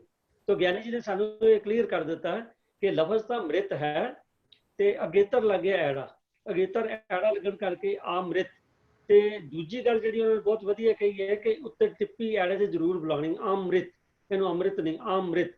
ਤੋ ਕੋਸ਼ਿਸ਼ ਕੀਤਾ ਜਾਏ ਕਿ ਆਪਾਂ ਇਸੇ ਤਰ੍ਹਾਂ ਬੁਲਾਈਏ ਅੰਮ੍ਰਿਤ, ਕਿਉਂਕਿ ਆਮ ਤੌਰ ਤੇ ਅਸੀਂ ਦੇਖਦੇ ਹਾਂ ਇਹ ਕਹਿੰਦੇ ਅੰਮ੍ਰਿਤ ਸੰਚਾਰ ਜੀ, ਅੰਮ੍ਰਿਤ, ਕਿਉਂਕਿ ਲਫ਼ਜ਼ ਸਿਹਾਰੀ ਵੀ ਨਹੀਂ ਬੋਲਦੇ ਬੋਲੀ ਜਾਂਦੀ ਤੇ ਟਿੱਪੀ ਵੀ ਨਹੀਂ ਬੋਲੀ ਜਾਂਦੀ। ਤੋ ਸਾਨੂੰ ਜਿਸ ਤਰ੍ਹਾਂ ਗਿਆਨੀ ਜੀ ਹੁਣ ਦੱਸਿਆ ਕਿ ਆਮ ਮ੍ਰਿਤ, ਇਹਨੂੰ ਇਸੇ ਤਰ੍ਹਾਂ ਬੋਲਣਾ ਚਾਹੀਦਾ ਕਿ ਮ੍ਰਿਤੂ ਰਹਿਤ ਤੋਂ ਅੰਮ੍ਰਿਤ। ਇੱਕ ਹੋਰ ਸਪਸ਼ਟ ਕਰਦੇ ਜੀ ਗੱਲ। ਹਾਂਜੀ, ਇੱਕ ਥੋੜੀ ਜੀ ਗੱਲ ਹੋਰ ਸਪਸ਼ਟ ਕਰਦੇ ਹਾਂ ਕਿ ਜਿਹੜੀ ਟਿੱਪੀ ਦਾ ਉਚਾਰਨ ਹੈ ਜੀ, ਇਹਦਾ ੰਗੇ ਵੱਲ ਤੋਂ ਝੁਕਾਅ ਹੋਣਾ ਚਾਹੀਦਾ। ਅੰਮ੍ਰਿਤ, ਅੰਮ੍ਰਿਤ ਇਸ ਤਰ੍ਹਾਂ ਬੋਲਿਆ ਜਾਣਾ ਚਾਹੀਦਾ ਹੈ। ਇਹਦਾ ੰਗੇ ਵੱਲ ਝੁਕਾਅ ਹੋਣਾ ਹੈ ਤੇ ਇਹਦਾ ਟਿੱਪੀ ਦਾ ਹੋਰ ਕੋਈ ਆਪਣੇ ਤੌਰ ਤੇ ਇਹਦਾ ਉਚਾਰਨ ਜਿਹੜਾ ਬਣਦਾ ਹੀ ਨਹੀਂ ਕਿਤੇ। ਅੰਗ ਸ਼ਬਦ ਹੈ, ਜਿਸ ਤਰ੍ਹਾਂ ਸਹਿਬ ਹੰਗ, ਸਹਿਬ ਹੰਗ ਬੋਲਿਆ ਜਾਣਾ ਚਾਹੀਦਾ, ਸਹਿਬ ਹੰਗ ਨਹੀਂ ਬੋਲਿਆ ਜਾਣਾ ਚਾਹੀਦਾ। ਗੱਗੇ ਵੱਲ ਨੂੰ ਨਹੀਂ ਹੋਣਾ ਚਾਹੀਦਾ, ੰਗੇ ਵੱਲ ਨੂੰ ਹੋਣਾ ਚਾਹੀਦਾ। ਇਹ ੰਗੇ ਵੱਲ ਨੂੰ ਇਹਦਾ ਬੋਲਣ ਦੇ ਵੇਲੇ ਉਹਦੇ ਵੱਲ ਝੁਕਾ ਕਰਕੇ ਇਹਨੂੰ ਸਪਸ਼ਟ ਹੋ ਸਕਦਾ ਹੈ। ਠੀਕ ਹੈ ਗਿਆਨੀ ਜੀ, ਤੁਸੀਂ ਦੱਸਿਆ ਜਿਹੜਾ ੰਗਾ ਹੈ, ਐਕਚੁਅਲੀ ੰਗੇ ਦਾ ਉਚਾਰਨ ਸੀ ਬੜੀ ਦੇਰ ਤੋਂ ਛੱਡਿਆ ਹੋਇਆ ਆਮ ਬੋਲੀ 'ਚ। ਤੇ ਮੈਂ ਤੇ ਦੇਖਦਾ ਜਿਹੜੇ ਆਪਣਾ ਪੰਜਾਬੀ ਪ੍ਰੀਮੀਅਰਸ ਕਾਇਦੇ ਨੇ ਉਹਦੇ 'ਚ ੰਗੇ ਅੱਗੇ ਲਿਖਿਆ ੰਗਾ ਖਾਲੀ ਜਾਂ ਖਾਲੀ। ਤੋ ਖਾਲੀ ਤੋਂ ਮਤਲਬ ਇੱਕ ਭਾਵ ਇਹ ਆ ਜਾਂਦਾ ਦੀ ਲੋੜ ਹੀ ਨਹੀਂ ਹੈਗੀ। ਤੇ ੰਗਾ ਅਸੀਂ ਆਮ ਨਹੀਂ ਬੋਲਦੇ। ਅਸੀਂ ਇੱਥੇ ਕੈਨੇਡਾ ਦੇ ਵਿੱਚ ਛੋਟੇ ਬੱਚਿਆਂ ਦੀ ਪੰਜਾਬੀ ਕਲਾਸ ਲਾਉਂਦੇ ਹਾਂ। ਬਾਕੀ ਤਾਂ ਉਹਨਾਂ ਨੂੰ ਅੱਖਰ ਆਉਂਦੇ ਤੇ ਉਹ ਵੀ ਔਖੇ ਨੇ, ਕਿਉਂਕਿ ਉਹਨਾਂ ਦਾ ਝੁਕਾਅ ਸਾਰਾ ਜਿਹੜਾ ਉਹ ਇੰਗਲਿਸ਼ ਔਰ ਫਰੈਂਚ ਵੱਲ ਹੈ। ਪਰ ੰਗਾ ඤ ਲਫ਼ਜ਼ ਤਾਂ ਜਿਹੜੇ ਵੱਡੇ ਨੇ ਉਹਨਾਂ ਨੂੰ ਵੀ ਬੜੀ ਔਖਾ ਸਮਝਾਉਣਾ ਪੈਂਦਾ। ਤੋ ੰਗੇ ਦੀ ਵਰਤੋਂ ਜਿਹੜੀ ਹੈ ਇਹ ਅਸੀਂ ਛੱਡ ਚੁੱਕੇ ਹਾਂ। ਗੁਰਬਾਣੀ ਵਿੱਚ ਖੈਰ ਸਾਨੂੰ ਹੋਣੀ ਚਾਹੀਦੀ ਹੈ, ਪੂਰਾ ਹੋਣਾ ਚਾਹੀਦਾ। ਤੋ ਧੰਨਵਾਦ ਹੈ ਗਿਆਨੀ ਜੀ ਆਪ ਜੀ ਦਾ। ਤੋ MP ਸਿੰਘ ਜੀ, ਮੈਨੂੰ ਲੱਗਦਾ ਵੀ ਮਨਮੋਹਨ ਸਿੰਘ ਜੀ ਹੁਣ ਮਿਲ ਜਾਣਗੇ, ਕਿਉਂਕਿ ਉਹਨਾਂ ਦਾ ਇੰਗਲਿਸ਼ 'ਚ ਨਾਂ ਇੱਕ ਵਾਰੀ ਸਾਹਮਣੇ ਡਿਸਪਲੇ ਹੋਇਆ। ਤੇ ਮਨਮੋਹਨ ਸਿੰਘ ਜੀ, ਅਗਰ ਤੁਸੀਂ ਆਪਣੇ ਆਪ ਨੂੰ ਕਰੋ ਅਨਮਿਊਟ ਤੇ ਕੁਐਸਚਨ ਤੁਹਾਡੇ ਲਈ ਹੈ। ਤੋ ਜਿੰਨਾ ਚਿਰ ਇਹ ਨਹੀਂ ਹੋ ਰਹੇ। ਹਾਂਜੀ, ਵਾਹਿਗੁਰੂ ਜੀ ਕਾ ਖਾਲਸਾ, ਵਾਹਿਗੁਰੂ ਜੀ ਕੀ ਫਤਿਹ ਜੀ। ਖਾਲਸਾ ਜੀ ਫਤਿਹ। ਤੁਹਾਡੇ ਲਈ ਸਵਾਲ ਹੈ ਵੀਰ ਜੀ ਕਿ ਆਨੰਦ ਕਾਰਜ ਦੀ ਰਸਮ ਕਦੋਂ ਸ਼ੁਰੂ ਹੋਈ ਸੀ? ਹਾਂਜੀ ਵੀਰ ਜੀ, ਵਾਹਿਗੁਰੂ ਜੀ ਕਾ ਖਾਲਸਾ, ਵਾਹਿਗੁਰੂ ਜੀ ਕੀ ਫਤਿਹ। ਇਹ ਸਵਾਲ ਪਹਿਲਾਂ ਵੀ ਇੱਕ ਵਾਰ ਜੋ ਆਇਆ ਸੀ, ਜਿਸ ਦਾ ਜਵਾਬ ਵੀਰ ਜੀ ਪ੍ਰਿੰਸੀਪਲ ਸੁਰਿੰਦਰ ਸਿੰਘ ਜੀ ਨੇ ਬੜੀ ਵਿਸਥਾਰ ਦੇ ਨਾਲ ਦਿੱਤਾ ਸੀ। ਚਲੋ ਥੋੜਾ ਜਿਹਾ ਫਿਰ ਉਸ ਦੇ ਉੱਤੇ ਵਿਪਰਵਾਦ ਦਾ ਵਿਰੋਧ ਸ਼ੁਰੂ ਤੋਂ ਹੀ ਕੀਤਾ ਅਤੇ ਗੁਰਮਤ ਦੇ ਜੋ ਸਿਧਾਂਤ ਸਨ ਉਹ ਆਪਣੇ ਜੀਵਨ ਕਾਲ ਤੋਂ ਹੀ ਲਾਗੂ ਕਰਵਾਏ। ਜਦੋਂ ਸਤਿਗੁਰੂ ਪਾਤਸ਼ਾਹ ਦਾ ਆਪਣਾ ਆਨੰਦ ਕਾਰਜ ਸੀ ਤਾਂ ਉਸ ਵੇਲੇ ਉਹਨਾਂ ਨੇ ਬੇਦੀ ਵਿੱਚ ਅਗਨ ਦੇ ਫੇਰੇ ਲੈਣ ਤੋਂ ਇਨਕਾਰ ਕਰਕੇ ਜੋ ਇਤਿਹਾਸਕ ਸਰੋਤ ਦੱਸਦੇ ਨੇ ਕਿ ਉੱਥੇ ਮੂਲ ਮੰਤਰ ਲਿਖ ਕੇ ਮੂਲ ਮੰਤਰ ਦੇ ਜੋ ਸਨ ਉਹ ਪ੍ਰਕਰਮਾਂ ਕੀਤੀਆਂ ਸਨ, ਜਿਹਨੂੰ ਅਸੀਂ ਫੇਰੇ ਕਹਿੰਦੇ ਹਾਂ।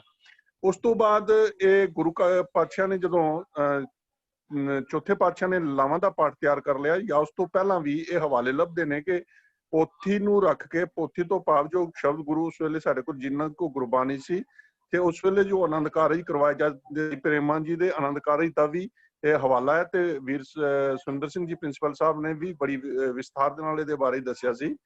ਤੇ ਉਸ ਤੋਂ ਬਾਅਦ ਗੁਰੂ ਕਾਲ ਦੇ ਵਿੱਚ ਆਨੰਦ ਕਾਰਜ ਦਾ ਵਿਧਾਨ ਹੈ, ਸਿਧਾਂਤ ਹੈ। ਇਹ ਦਸਮ ਪਾਤਸ਼ਾਹ ਤੋਂ ਬਾਅਦ ਜਿੰਨੇ ਵੀ ਸਾਡੇ ਕੋਲ ਦਸਮ ਪਾਤਸ਼ਾਹ ਦੇ ਸਮਕਾਲੀ ਜਿੰਨੇ ਵੀ ਜੋ ਸਾਡੇ ਕੋਲ ਰਹਿਤਨਾਮੇ ਹਨ, ਸਾਰਿਆਂ ਦੇ ਵਿੱਚ ਵਿਵਾਹ ਵਾਸਤੇ ਲਿਖਿਆ ਲੱਭਦਾ ਹੈ। ਇਸ ਤੋਂ ਸਪਸ਼ਟ ਹੋ ਜਾਂਦਾ ਹੈ ਕਿ ਗੁਰੂ ਪਾਤਸ਼ਾਹ ਦੇ ਜੀਵਨ ਕਾਲ ਦੇ ਵਿੱਚ ਹੀ ਜੋ ਸੀ ਇਹ ਧੰਨ ਗੁਰੂ ਨਾਨਕ ਪਾਤਸ਼ਾਹ ਨੇ ਹੀ ਮੂਲ ਮੰਤਰ ਲਿਖ ਕੇ, ਜੋ ਸੀ ਉਸ ਵਕਤ ਤੱਕ ਗਲਤ ਰਵਾਇਤਾਂ ਸਨ ਕਿ ਅਗਨ ਦੇ ਫੇਰੇ ਕਰਨੇ, ਉਹਨਾਂ ਨੂੰ ਇੱਕ ਪਾਸੇ ਕਰਕੇ ਦਰਕਿਨਾਰ ਕਰਕੇ ਸਾਨੂੰ ਜੋ ਨਿਰਾਲੀ ਮਰਿਆਦਾ ਹੋਏ ਸਾਰੇ ਜੋ ਸਨ ਆਨੰਦ ਮਰਿਆਦਾ ਦੇ ਨਾਲ ਹੀ ਹੋਏ, ਆਨੰਦ ਕਾਰਜ ਦੇ ਰੀਤੀ ਨਾਲ ਹੀ ਹੋਏ। ਵਾਹਿਗੁਰੂ ਜੀ ਕੀ ਫਤਿਹ। ਸਾਹਿਬ ਜੀ ਫਤਿਹ। ਸਤ ਸੰਗਤ ਜੀ, ਵੀਰ ਜੀ ਦੀ ਆਵਾਜ਼ ਵਿੱਚੋਂ ਕੁਝ ਕੱਟੀ ਜਾਂਦੀ ਸੀ ਕਿਉਂਕਿ ਉੱਥੇ ਨੈਟ ਦੀ ਪ੍ਰੋਬਲਮ ਹੈ। ਜਿੱਥੇ ਇਹ ਰਹਿੰਦੇ ਨੇ ਉੱਥੇ ਨੈਟ ਦੀ ਪ੍ਰੋਬਲਮ ਹੈ, ਉਹਦੀ ਆਪਾਂ ਸੁਖੇਮਾ ਮੰਗਦੇ ਹਾਂ। ਤੋ ਆਵਾਜ਼ ਨਹੀਂ ਆ ਰਹੀ ਮਨਮੋਹਨ ਸਿੰਘ ਜੀ।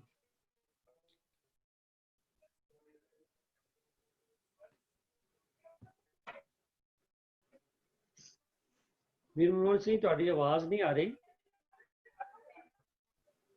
ਪ੍ਰਿੰਸੀਪਲ ਸੁਰਿੰਦਰ ਸਿੰਘ ਜੀ ਨੂੰ ਕੋਈ ਹੋਰ ਕਲੀਅਰ ਕਰ ਦਿੰਦੇ ਜੀ।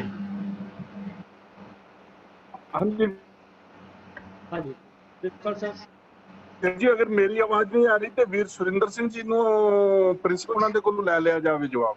ठीक है जी, ठीक है हेलो। ठीक है जी, ठीक है। ਤੁਸੀਂ ਆਲਰੇਡੀ हाँ जी वीर जी, ਹਾਂਜੀ आवाज आ ਹਾਂਜੀ हाँ जी आवाज आ रही जी।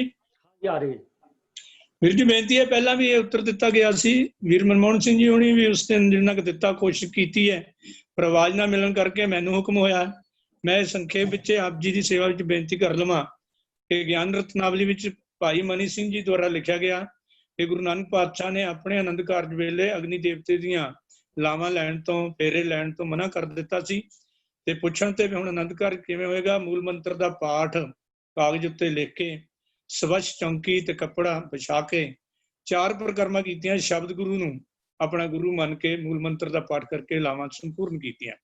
ਇਹ ਮਰਜ਼ਾਦਾ ਅੱਜ ਵੀ ਜਿਉਂ ਦੀ ਤਿਉਂ ਗੁਰੂ ਨਾਨਕ ਪਾਤਸ਼ਾਹ ਜੀ ਦੇ ਸਿੱਖ, ਜਿਨ੍ਹਾਂ ਨੂੰ ਅਸੀਂ ਸਤਨਾਮੀ ਸਿੱਖ, ਨਾਨਕ ਪੰਥੀ ਜਾਂ ਸਿੱਖਲੀ ਸਿੱਖ ਦੇ ਨਾਮ ਨਾਲ ਯਾਦ ਕਰਦੇ ਹਾਂ, ਉਹਨਾਂ ਵਿੱਚ ਅੱਜ ਵੀ ਇਹ ਮਰਜ਼ਾਦਾ ਪ੍ਰਚਲਿਤ ਹੈ। ਸੋ ਪਹਿਲੇ ਪਾਤਸ਼ਾਹ ਨੇ ਹੀ ਸਾਡਾ ਜਦੋਂ ਜੰਜੂ ਨੂੰ ਰੱਦ ਕੀਤਾ, ਮਾਨੋ ਬਹੁਗਿਣਤੀ ਭਾਈਚਾਰੇ ਵਾਲੀ ਮਰਜ਼ਾਦਾ ਤੋਂ ਸੱਚੇ ਪਾਤਸ਼ਾਹ ਨੇ ਆਪਣਾ ਪੰਥ ਨਾਨਕ ਨਿਰਮਲ ਪੰਥ ਚਲਾਇਆ ਦੀ ਨੀਂਹ ਰੱਖ ਦਿੱਤੀ ਸੀ। ਗੁਰੂ ਅੰਗਦ ਦੇਵ ਜੀ ਮਹਾਰਾਜ 28 ਸਾਲ ਦੀ ਉਮਰ ਵਿੱਚ ਗੁਰੂ ਨਾਨਕ ਦੇਵ ਜੀ ਦੀ ਸ਼ਰਨ 'ਚ ਆਏ, ਸੋ ਉਹਨਾਂ ਦਾ ਆਨੰਦ ਕਾਰਜ ਤਾਂ ਪਹਿਲਾਂ ਹੀ ਹੋ ਚੁੱਕਾ ਹੋਣਾ। ਤੀਜੇ ਪਾਤਸ਼ਾਹ ਗੁਰੂ ਅਮਰਦਾਸ ਜੀ 62 ਸਾਲ ਦੀ ਉਮਰ ਵਿੱਚ ਆਏ, ਉਹਨਾਂ ਦਾ ਆਨੰਦ ਕਾਰਜ ਉਹਨਾਂ ਤੋਂ ਪਹਿਲਾਂ ਹੋ ਗਿਆ ਸੀ। ਪਰ ਕਿਉਂਕਿ ਜੋਤ ਉਹ ਜੁਗਤ ਸਾਏ, ਉਹੀ ਗੁਰੂ ਨਾਨਕ ਜੋਤ ਤੀਜੇ ਸਰੂਪ ਵਿੱਚ ਬੈਠੀ ਸੀ, ਇਸ ਲਈ ਉਹਨਾਂ ਨੇ ਜਦੋਂ ਆਪਣੇ ਬੱਚਿਆਂ ਦੇ ਆਨੰਦ ਕਾਰਜ ਕੀਤੇ ਤਾਂ ਇਹ ਪਤਾ ਲੱਗਦਾ ਹੈ ਆਨੰਦ ਸਾਹਿਬ ਦਾ ਪਾਠ ਕਰਕੇ ਆਨੰਦ ਕਾਰਜ ਦੀ ਮਰਜ਼ਾਦਾ ਸ਼ੁਰੂ ਕੀਤੀ ਗਈ, ਆਪਣੀ ਨਿਭਾਈ ਜਾਂਦੀ ਸੀ। ਪਰ ਨਾਲ ਹੋ ਸਕਦਾ ਉਦੋਂ ਤੱਕ ਪੋਥੀ ਪਰਮੇਸ਼ਰ ਕਾ ਥਾਨ ਕਿ ਬਾਣੀ ਦਾ ਵੀ ਪ੍ਰਕਾਸ਼, ਪੋਥੀ ਸਾਹਿਬ ਦਾ ਪ੍ਰਕਾਸ਼ ਵੀ ਕਰਕੇ ਲਾਵਾਂ ਲਈਆਂ ਜਾਂਦੀਆਂ ਹੁਣ। ਚੌਥੇ ਪਾਤਸ਼ਾਹ ਗੁਰਗੱਦੀ ਤੇ ਬੈਠੇ ਨੇ, ਉਸ ਵਕਤ ਉਹਨਾਂ ਦਾ ਆਨੰਦ ਕਾਰਜ ਜਿਹੜਾ ਹੈ ਉਹ ਗੁਰੂ ਅਮਰਦਾਸ ਜੀ ਨੇ ਆਪ ਚਲਾਇਆ, ਆਪ ਕਰਵਾਇਆ, ਕਿਉਂਕਿ ਉਹ ਦਾਮਾਦ ਲੱਗਦੇ ਸਨ। ਇਸ ਲਈ ਆਨੰਦ ਸਾਹਿਬ ਦਾ ਪਾਠ ਕਰਕੇ ਉਹਨਾਂ ਦਾ ਆਨੰਦ ਕਾਰਜ ਹੋਇਆ ਹੋਵੇਗਾ। ਪਰ ਚੌਥੇ ਪਾਤਸ਼ਾਹ ਨੇ ਸਿੱਖਾਂ ਦਾ ਆਨੰਦ ਕਾਰਜ ਵੱਖਰਾ ਕਰਨ ਲਈ ਲਾਵਾਂ ਦਾ ਉਚਾਰਨ ਕਰ ਦਿੱਤਾ। ਉਹਦੇ ਬਾਅਦ ਜਿੰਨੇ ਵੀ ਆਨੰਦ ਕਾਰਜ ਹੋਏ ਉਹ ਗੁਰੂ ਅਰਜਨ ਦੇਵ ਜੀ ਦਾ ਪਿੰਡ ਮੌ ਵਿਖੇ ਹੋਇਆ ਆਨੰਦ ਕਾਰਜ, ਇਹ ਕਦੇ ਨਹੀਂ ਹੋ ਸਕਦਾ ਕਿ ਪੁਰਾਤਨ ਰੀਤੀ ਨਾਲ ਹੋਇਆ ਹੋਵੇ। ਸੋ ਪਹਿਲਾ ਆਨੰਦ ਕਾਰਜ ਅਸੀਂ ਨਿਯਤ ਕਰ ਸਕਦੇ ਹਾਂ ਕਿ ਗੁਰੂ ਅਰਜਨ ਦੇਵ ਜੀ ਮਹਾਰਾਜ ਅਤੇ ਗੁਰੂ ਹਰਗੋਬਿੰਦ ਸਾਹਿਬ ਸੱਚੇ ਪਾਤਸ਼ਾਹ ਦੇ ਆਨੰਦ ਕਾਰਜ ਵੀ ਜਿਹੜੇ ਹੈ ਉਹ ਇਹਨਾਂ ਲਾਵਾਂ ਦੇ ਮੁਤਾਬਕ ਹੀ ਕਿਆਸ ਕੀਤੇ ਜਾ ਸਕਦੇ ਆ। ਹੋ ਸਕਦਾ ਇਤਿਹਾਸ ਦੀ ਖੋਜ ਕਰੀਏ ਤੇ ਪ੍ਰਮਾਣ ਵੀ ਮਿਲਣੇ ਸ਼ੁਰੂ ਹੋ ਜਾਣ। ਪਰ ਛੇਵੇਂ ਪਾਤਸ਼ਾਹ ਦੀ ਬੇਟੀ ਦਾ ਆਨੰਦ ਕਾਰਜ ਸਭ ਤੋਂ ਪਹਿਲਾਂ ਝਬਾਲ ਵਿਖੇ, ਕਿਉਂਕਿ ਅਚਨਚੇਤ ਗੁਰੂ ਹਰਗੋਬਿੰਦ ਸਾਹਿਬ ਦੇ ਇਹ ਬੇਟੀ ਦਾ ਵਿਆਹ ਰੱਖਿਆ ਹੋਇਆ ਸੀ। 14 ਅਪ੍ਰੈਲ ਸੰਨ 1634 ਨੂੰ ਅੰਮ੍ਰਿਤਸਰ ਉੱਤੇ ਮੁਖਲਸ ਖਾਨ ਵੱਲੋਂ ਹਮਲਾ ਕੀਤਾ ਗਿਆ ਤੇ ਅਚਨਚੇਤ ਹੀ ਇਸ ਹਮਲੇ ਦਾ ਸੁਣ ਕੇ ਸਤਿਗੁਰੂ ਜੀ ਨੇ ਆਪਣਾ ਸਾਰਾ ਪਰਿਵਾਰ ਜਿਹੜਾ ਝਬਾਲ ਵਿਖੇ, ਭਾਈ ਲੰਗਾ ਜੀ ਜੋ ਗੁਰੂ ਘਰ ਦੇ ਬਹੁਤ ਵੱਡੇ ਸ਼ਰਧਾਲੂ ਤੇ ਉਸ ਵੇਲੇ ਦੇ ਬਹੁਤ ਵੱਡੇ ਧਨਾੜ ਵੀ ਸਨ, ਉੱਥੇ ਭੇਜ ਦਿੱਤਾ ਪਰਿਵਾਰ ਨੂੰ। ਤੇ ਉੱਥੇ ਹੀ ਦੂਜੇ ਦਿਨ ਲੜਾਈ ਤੋਂ ਬਾਅਦ ਆਨੰਦ ਕਾਰਜ, ਪਹਿਲਾ ਜੋ ਆਨੰਦ ਕਾਰਜ ਸੀ ਉਹ ਬੀਬੀ ਵੀਰੋ ਜੀ ਦਾ ਹੋਇਆ। ਭਾਈ ਸਾਧੂ ਜੀ ਤੇ ਸੁਪੁੱਤਰ ਭਾਈ ਧਰਮਚੰਦ ਜੀ ਪਿੰਡ ਮੱਲਾ ਜ਼ਿਲ੍ਹਾ ਮੁਕਤਸਰ ਦੇ ਨਾਲ ਇਹ ਪਹਿਲਾ ਆਨੰਦ ਕਾਰਜ ਸੀ ਜੋ ਸਿੰਘ ਸਾਹਿਬ ਗਿਆਨੀ ਮਲ ਸਿੰਘ ਜੀ ਸੱਚਖੰਡ ਸ੍ਰੀ ਦਰਬਾਰ ਸਾਹਿਬ ਦੇ ਹੈੱਡ ਗ੍ਰੰਥੀ ਅਤੇ ਤਖਤ ਸ੍ਰੀ ਕੇਸਗੜ੍ਹ ਸਾਹਿਬ ਦੇ ਹੈੱਡ ਗ੍ਰੰਥੀ, ਜਿਨ੍ਹਾਂ ਨੇ ਕਿਤਾਬ ਲਿਖੀ ਸਗਲ ਧਰਮ ਮੈਂ ਗ੍ਰਸਥ ਪ੍ਰਧਾਨ ਦੇ ਪੰਨਾ 200 ਤੋਂ ਲੈ ਕੇ 202 ਤੱਕ ਇਹ ਘਟਨਾ ਜਿਹੜੀ ਹੈ ਵਿਆਹ ਵਾਲੀ ਇਹ ਲਿਖੀ ਹੈ ਕਿ ਝਬਾਲ ਵਿਖੇ ਭਾਈ ਲੰਗਾ ਜੀ ਦੀ ਹਵੇਲੀ ਵਿੱਚ 15 ਅਪ੍ਰੈਲ 1634 ਨੂੰ ਇਹ ਪਹਿਲਾ ਆਨੰਦ ਕਾਰਜ ਲਿਖਤੀ ਪ੍ਰੂਫ ਸਾਨੂੰ ਮਿਲਦਾ ਹੈ। ਤੇ ਉਹਦੇ ਬਾਅਦ ਤਾਂ ਜਦੋਂ ਸ੍ਰੀ ਗੁਰੂ ਗ੍ਰੰਥ ਸਾਹਿਬ ਜੀ ਮਹਾਰਾਜ ਦਾ 5ਵੇਂ ਪਾਤਸ਼ਾਹ ਨੇ ਸੰਪਾਦਨ ਕਰ ਦਿੱਤਾ ਸੀ ਤੇ ਪੋਥੀ ਪਰਮੇਸ਼ਰ ਕਾ ਥਾਨ ਕਹਿ ਕੇ ਗੁਰੂ ਗ੍ਰੰਥ ਸਾਹਿਬ ਜੀ ਦਾ ਉਹੀ ਆਦਰ ਸਤਿਕਾਰ ਸੀ। ਬਾਕੀ ਸਾਰੇ ਗੁਰੂ ਸਾਹਿਬਾਨ ਤੇ ਗੁਰਸਿੱਖਾਂ ਦੇ ਆਨੰਦ ਕਾਰਜ ਜਿਹੜੇ ਹੈ ਉਹ ਉਦੋਂ ਤੋਂ ਹੀ ਚਾਲੂ ਹੋ ਚੁੱਕੇ ਸਨ। ਇਹ ਸਾਡੇ ਕੋਲ ਪ੍ਰਤੱਖ ਪ੍ਰਮਾਣ ਜਿਹੜੇ ਹੈ ਉਹ ਸਾਨੂੰ ਮਿਲਦੇ ਹੈ। ਸੋ ਇਸ ਵਿੱਚ ਕੋਈ ਸ਼ੰਕਾ ਨਹੀਂ ਰਹਿਣਾ ਚਾਹੀਦਾ ਕਿ ਸ਼ਾਇਦ ਬਾਕੀ ਗੁਰੂ ਸਾਹਿਬਾਨ ਜਾਂ ਸਿੱਖਾਂ ਦੇ ਆਨੰਦ ਕਾਰਜ ਗੁਰੂ ਨਾਨਕ ਦੇਵ ਜੀ ਮਹਾਰਾਜ ਦੇ ਇਸ ਮੂਲ ਮੰਤਰ ਤੋਂ ਬਾਅਦ ਉਹ ਪੁਰਾਤਨ ਵੈਦੀ ਰੀਤੀ ਅਨੁਸਾਰ ਹੋਏ ਹੋਣ। ਸੋ ਖਾਲਸੇ ਦਾ ਨਿਆਰਾ ਫਲ ਪਹਿਲੇ ਜਾਮੇ ਤੋਂ ਹੀ ਸ਼ੁਰੂ ਹੋ ਗਿਆ ਸੀ। ਬਾਕੀ ਤਾਂ ਰਹਿਤਨਾਮਿਆਂ ਵਿੱਚ ਆਨੰਦ ਕਾਰਜ ਦੇ ਵਿਆਹ ਕਿਵੇਂ ਕਿ ਸੁਮੇਰ ਬਾਬਾ ਸਮੀਰ ਸਿੰਘ ਵੱਲੋਂ ਜੋ ਸਮੀਰ ਗ੍ਰੰਥ ਲਿਖਿਆ ਉਹਦੇ ਵਿੱਚ ਵੀ ਮਿਲਦੇ, ਰਹਿਤਨਾਮਿਆਂ ਵਿੱਚ ਵੀ ਟਾਵੇਂ ਹਵਾਲੇ ਮਿਲਦੇ ਆ। ਸੋ ਆਨੰਦ ਕਾਰਜ ਜਿਹੜਾ ਗੁਰੂ ਨਾਨਕ ਪਾਤਸ਼ਾਹ ਦੇ ਸਮੇਂ ਤੋਂ ਹੀ ਵੱਖਰਾ ਚਾਲੂ ਹੋ ਗਿਆ ਸੀ। ਵਾਹਿਗੁਰੂ ਜੀ ਕਾ ਖਾਲਸਾ, ਵਾਹਿਗੁਰੂ ਜੀ ਕੀ ਫਤਿਹ। ਬਹੁਤ ਧੰਨਵਾਦ ਹੈ ਜੀ। ਔਰ ਸਵਾਲ ਕਰਤਾ ਪਰਮਜੀਤ ਸਿੰਘ ਵੀਰ ਜੀ ਦਿੱਲੀ ਤੋਂ ਔਰ ਬਾਕੀ ਸੰਗਤ ਨੂੰ ਮੈਂ ਉਮੀਦ ਕਰਦਾ ਕਿ ਇਸ ਸਵਾਲ ਦੇ ਨਾਲ ਇਹ ਕਲੈਰੀਫਾਈ ਹੋ ਗਿਆ ਕਿ ਆਨੰਦ ਕਾਰਜ ਦੀ ਰਸਮ ਕਦੋਂ ਤੋਂ ਸ਼ੁਰੂ ਹੋਈ। ਤੋ ਸਾਧ ਸੰਗਤ ਜੀ, ਮੈਂ ਬੇਨਤੀ ਕਰਦੇ ਹਾਂ ਵੀ ਇੱਕ ਸਾ ਪ੍ਰੇਮ ਸਿੰਘ ਜੀ ਜਲੰਧਰ ਤੋਂ ਵੀਰ ਜੀ ਰੋਜ਼ਾਨਾ ਹਾਜ਼ਰੀ ਭਰਦੇ ਨੇ। ਉਹਨਾਂ ਇੱਕ ਸਵਾਲ ਭੇਜਿਆ ਸੀਗਾ, ਗੁਰੂ ਗ੍ਰੰਥ ਸਾਹਿਬ ਜੀ ਦੇ ਪੰਨਾ 526 ਤੇ ਭਗਤ ਜੈਦੇਵ ਜੀ ਦਾ ਇੱਕ ਸ਼ਬਦ ਹੈ, ਉਹਦਾ ਵਾਕਈ ਉਚਾਰਨ ਬੜਾ ਔਖਾ ਹੈ। ਤੋ ਉਹਨਾਂ ਨੇ ਕਿਹਾ ਵੀ ਇਸ ਸ਼ਬਦ ਦਾ ਉਚਾਰਨ ਕਰਕੇ ਤੁਸੀਂ ਦਿਓ। ਤੋ ਉਹਦੇ ਲਈ ਬੇਨਤੀ ਹੈ ਕਿ ਆਉਣ ਵਾਲੇ ਸਮਿਆਂ 'ਚ ਹੋ ਸਕਦਾ ਦੋ ਕੁ ਹਫ਼ਤੇ ਬਾਅਦ ਇਹ ਪੂਰਾ ਇੱਕ ਸੈਸ਼ਨ ਲਿਆ ਜਾ ਰਿਹਾ ਹੈ, ਜਿਹਦੇ 'ਚ ਸਾਰਾ, ਕਿਉਂਕਿ ਸ਼ਬਦ ਮੈਂ ਪਹਿਲੇ ਬੇਨਤੀ ਕੀਤੀ ਉਚਾਰਨ ਪੱਖੋਂ ਕਾਫੀ ਧਿਆਨ ਮੰਗਦਾ, ਤੇ ਉਸ ਪੂਰੇ ਸੈਸ਼ਨ ਦੇ ਵਿੱਚ ਉਸ ਸ਼ਬਦ ਦੀ ਵਿਆਖਿਆ ਕੀਤੀ ਜਾਏਗੀ ਵੀਰ MP ਸਿੰਘ ਜੀ ਵੱਲੋਂ। ਤੇ ਇਸ ਕਰਕੇ ਅਸੀਂ ਉਹ ਪੈਂਡਿੰਗ ਪਾਇਆ, ਤੇ ਮੈਂ ਵੀਰ ਪ੍ਰੇਮ ਸਿੰਘ ਜੀ ਨੂੰ ਬੇਨਤੀ ਕਰਾਂਗਾ ਕਿ ਤੁਹਾਡਾ ਸਵਾਲ ਪੈਂਡਿੰਗ ਹੈ, ਤੋ ਉਹਦੇ ਲਈ ਬਜਾਏ ਉਹਨਾਂ ਕਿ ਅਸੀਂ ਪੜ੍ਹ ਕੇ ਸਾਨੂੰ ਉਚਾਰਨ ਕਰਕੇ ਸੁਣਾਓ, ਪਰ ਇਹਦਾ ਪੂਰਾ ਸੈਸ਼ਨ ਜਿਹੜਾ ਹੈ ਉਸ ਸ਼ਬਦ ਦੇ ਨਾਲੇ ਸਾਨੂੰ ਸ਼ਬਦ ਭਾਵ ਪਤਾ ਲੱਗ ਜਾਏਗਾ, ਨਾਲੇ ਉਹਦਾ ਉਚਾਰਨ ਪਤਾ ਲੱਗ ਜਾਏਗਾ। ਉਸ ਲਈ ਅਸੀਂ ਇਹਨੂੰ ਪੈਂਡਿੰਗ ਰੱਖਿਆ। ਤੋ ਸਾਧ ਸੰਗਤ ਜੀ, ਜਿਹੜੇ ਤੁਕ ਤਤਕਰਾ ਦੀ ਗੱਲ ਚੱਲੀ ਸੀ, ਉਹ ਵੀਰ ਜਤਨਦੀਪ ਸਿੰਘ ਜੀ ਨੇ ਪਬਲਿਸ਼ਰ ਦਾ ਨਾਮ ਲਿਖਿਆ ਖੜਗ ਪ੍ਰਕਾਸ਼ਨ ਲੁਧਿਆਣਾ। ਤੋ ਲਿਖਣ ਵਾਲੇ ਨੇ ਉਹ ਜਿਹੜੇ ਪਹਿਲੇ ਦੱਸਿਆ ਕਸ਼ਮੀਰ ਤੋਂ ਨੇ ਸਰ ਮੰਗਤ ਸਿੰਘ। ਮੰਗਤ ਸਿੰਘ, ਹਾਂਜੀ, ਤੇ ਪਬਲਿਸ਼ਰ ਦਾ ਨਾਮ ਹੀ ਆ ਗਿਆ। ਤੋ ਉਹਨਾਂ ਦਾ ਬਹੁਤ ਬਹੁਤ ਧੰਨਵਾਦ ਹੈ। ਤੇ ਮੈਂ ਵੀਰ ਜਤਨਦੀਪ ਸਿੰਘ ਨੂੰ ਬੇਨਤੀ ਕਰਾਂਗਾ ਵੀ ਮੇਰੇ ਹਿਸਾਬ ਨਾਲ ਤੇ ਅੱਜ ਉਹਨਾਂ ਦੇ ਪਹਿਲੀ ਵਾਰੀ ਦਰਸ਼ਨ ਹੋਏ ਨੇ, ਵੀ ਉਹ ਸੰਗਤ ਦੇ ਸਨਮੁਖ ਹੋ ਕੇ ਆਪਣੇ ਫਤਿਹ ਸਾਂਝੀ ਕਰ ਲੈਣੀ। ਵੀਰ ਜਤਨਦੀਪ ਸਿੰਘ ਜੀ। ਸਰਦਾਰ ਤਜਿੰਦਰ, ਹਾਂਜੀ ਵੀਰ ਤਜਿੰਦਰ ਸਿੰਘ ਜੀ। ਵਾਹਿਗੁਰੂ ਜੀ ਕਾ ਖਾਲਸਾ, ਵਾਹਿਗੁਰੂ ਜੀ ਕੀ ਫਤਿਹ। ਮੈਂ ਸਿਰਫ ਇੰਨੀ ਗੱਲ ਕਰਨੀ ਸੀ ਕਿ ਪ੍ਰਿੰਸੀਪਲ ਸਾਹਿਬ ਨੇ ਔਰ ਗਿਆਨੀ ਅੰਮ੍ਰਿਤਪਾਲ ਸਿੰਘ ਜੀ ਨੇ ਖਾਲਸੇ ਦੇ ਬਾਰੇ ਜਿਹੜੀ ਬੈਕਗਰਾਉਂਡ ਦੱਸੀ ਹੈ ਉਹ ਬਹੁਤ ਵਧੀਆ ਦੱਸੀ ਹੈ। ਅਸੀਂ ਇਹਨੂੰ ਕੰਕਲੂਡ ਕਰ ਸਕਦੇ ਹਾਂ ਕਿ ਭਗਤ ਕਬੀਰ ਜੀ ਨੇ ਜਿਹੜੀ ਗੱਲ ਕੀਤੀ ਹੈ ਉਹ ਵੀ ਉਹਦੇ ਨਾਲ ਜੁੜਦੀ ਹੈ ਕਿ ਕਹੋ ਕਬੀਰ ਜਨ ਪਏ ਖਾਲਸੇ ਪ੍ਰੇਮ ਭਗਤ ਜਾਂ ਜਾਣੇ, ਕਿ ਜਿਹਨੇ ਪ੍ਰੇਮ ਭਗਤੀ ਜਾਣੀ ਹੈ ਉਹਦਾ ਸਿੱਧਾ ਸੰਬੰਧ ਜਿਹੜਾ ਹੈ ਉਹ ਅਕਾਲ ਪੁਰਖ ਨਾਲ ਜਿਹੜਾ ਹੈ ਜੁੜ ਜਾਂਦਾ ਹੈ। ਤੋ ਖਾਲਸੇ ਦਾ ਭਾਵ ਵੀ ਕਬੀਰ ਸਾਹਿਬ ਨੇ ਉਹੀ ਲਿਆ ਹੈ ਜਿਹੜਾ ਬਾਅਦ ਵਿੱਚ ਸਤਿਗੁਰਾਂ ਨੇ ਵੀ ਸਾਨੂੰ ਸਿੱਧਾ ਹੀ ਅਕਾਲ ਪੁਰਖ ਨਾਲ ਜੋੜਿਆ ਹੈ, ਜਿਵੇਂ ਪ੍ਰਿੰਸੀਪਲ ਸਾਹਿਬ ਨੇ ਔਰ ਅੰਮ੍ਰਿਤਪਾਲ ਸਿੰਘ ਜੀ ਨੇ ਦੱਸਿਆ ਹੈ ਜੀ। ਤੋ ਧੰਨਵਾਦ ਜੀ ਵੀਰ ਜੀ। ਤੋ ਸਾਰੀ ਸੰਗਤ ਦਾ ਧੰਨਵਾਦ ਹੈ। ਸਾਧ ਸੰਗਤ ਜੀ, ਸਮਾਂ ਹੋ ਗਿਆ। ਇੱਕ ਹੋਰ ਹੈਂਡ ਰੇਜ਼ ਹੈਗਾ ਜੀ, ਸਰਦਾਰ ਕਸ਼ਮੀਰ ਸਿੰਘ ਜੀ ਮਾਨਸਾ।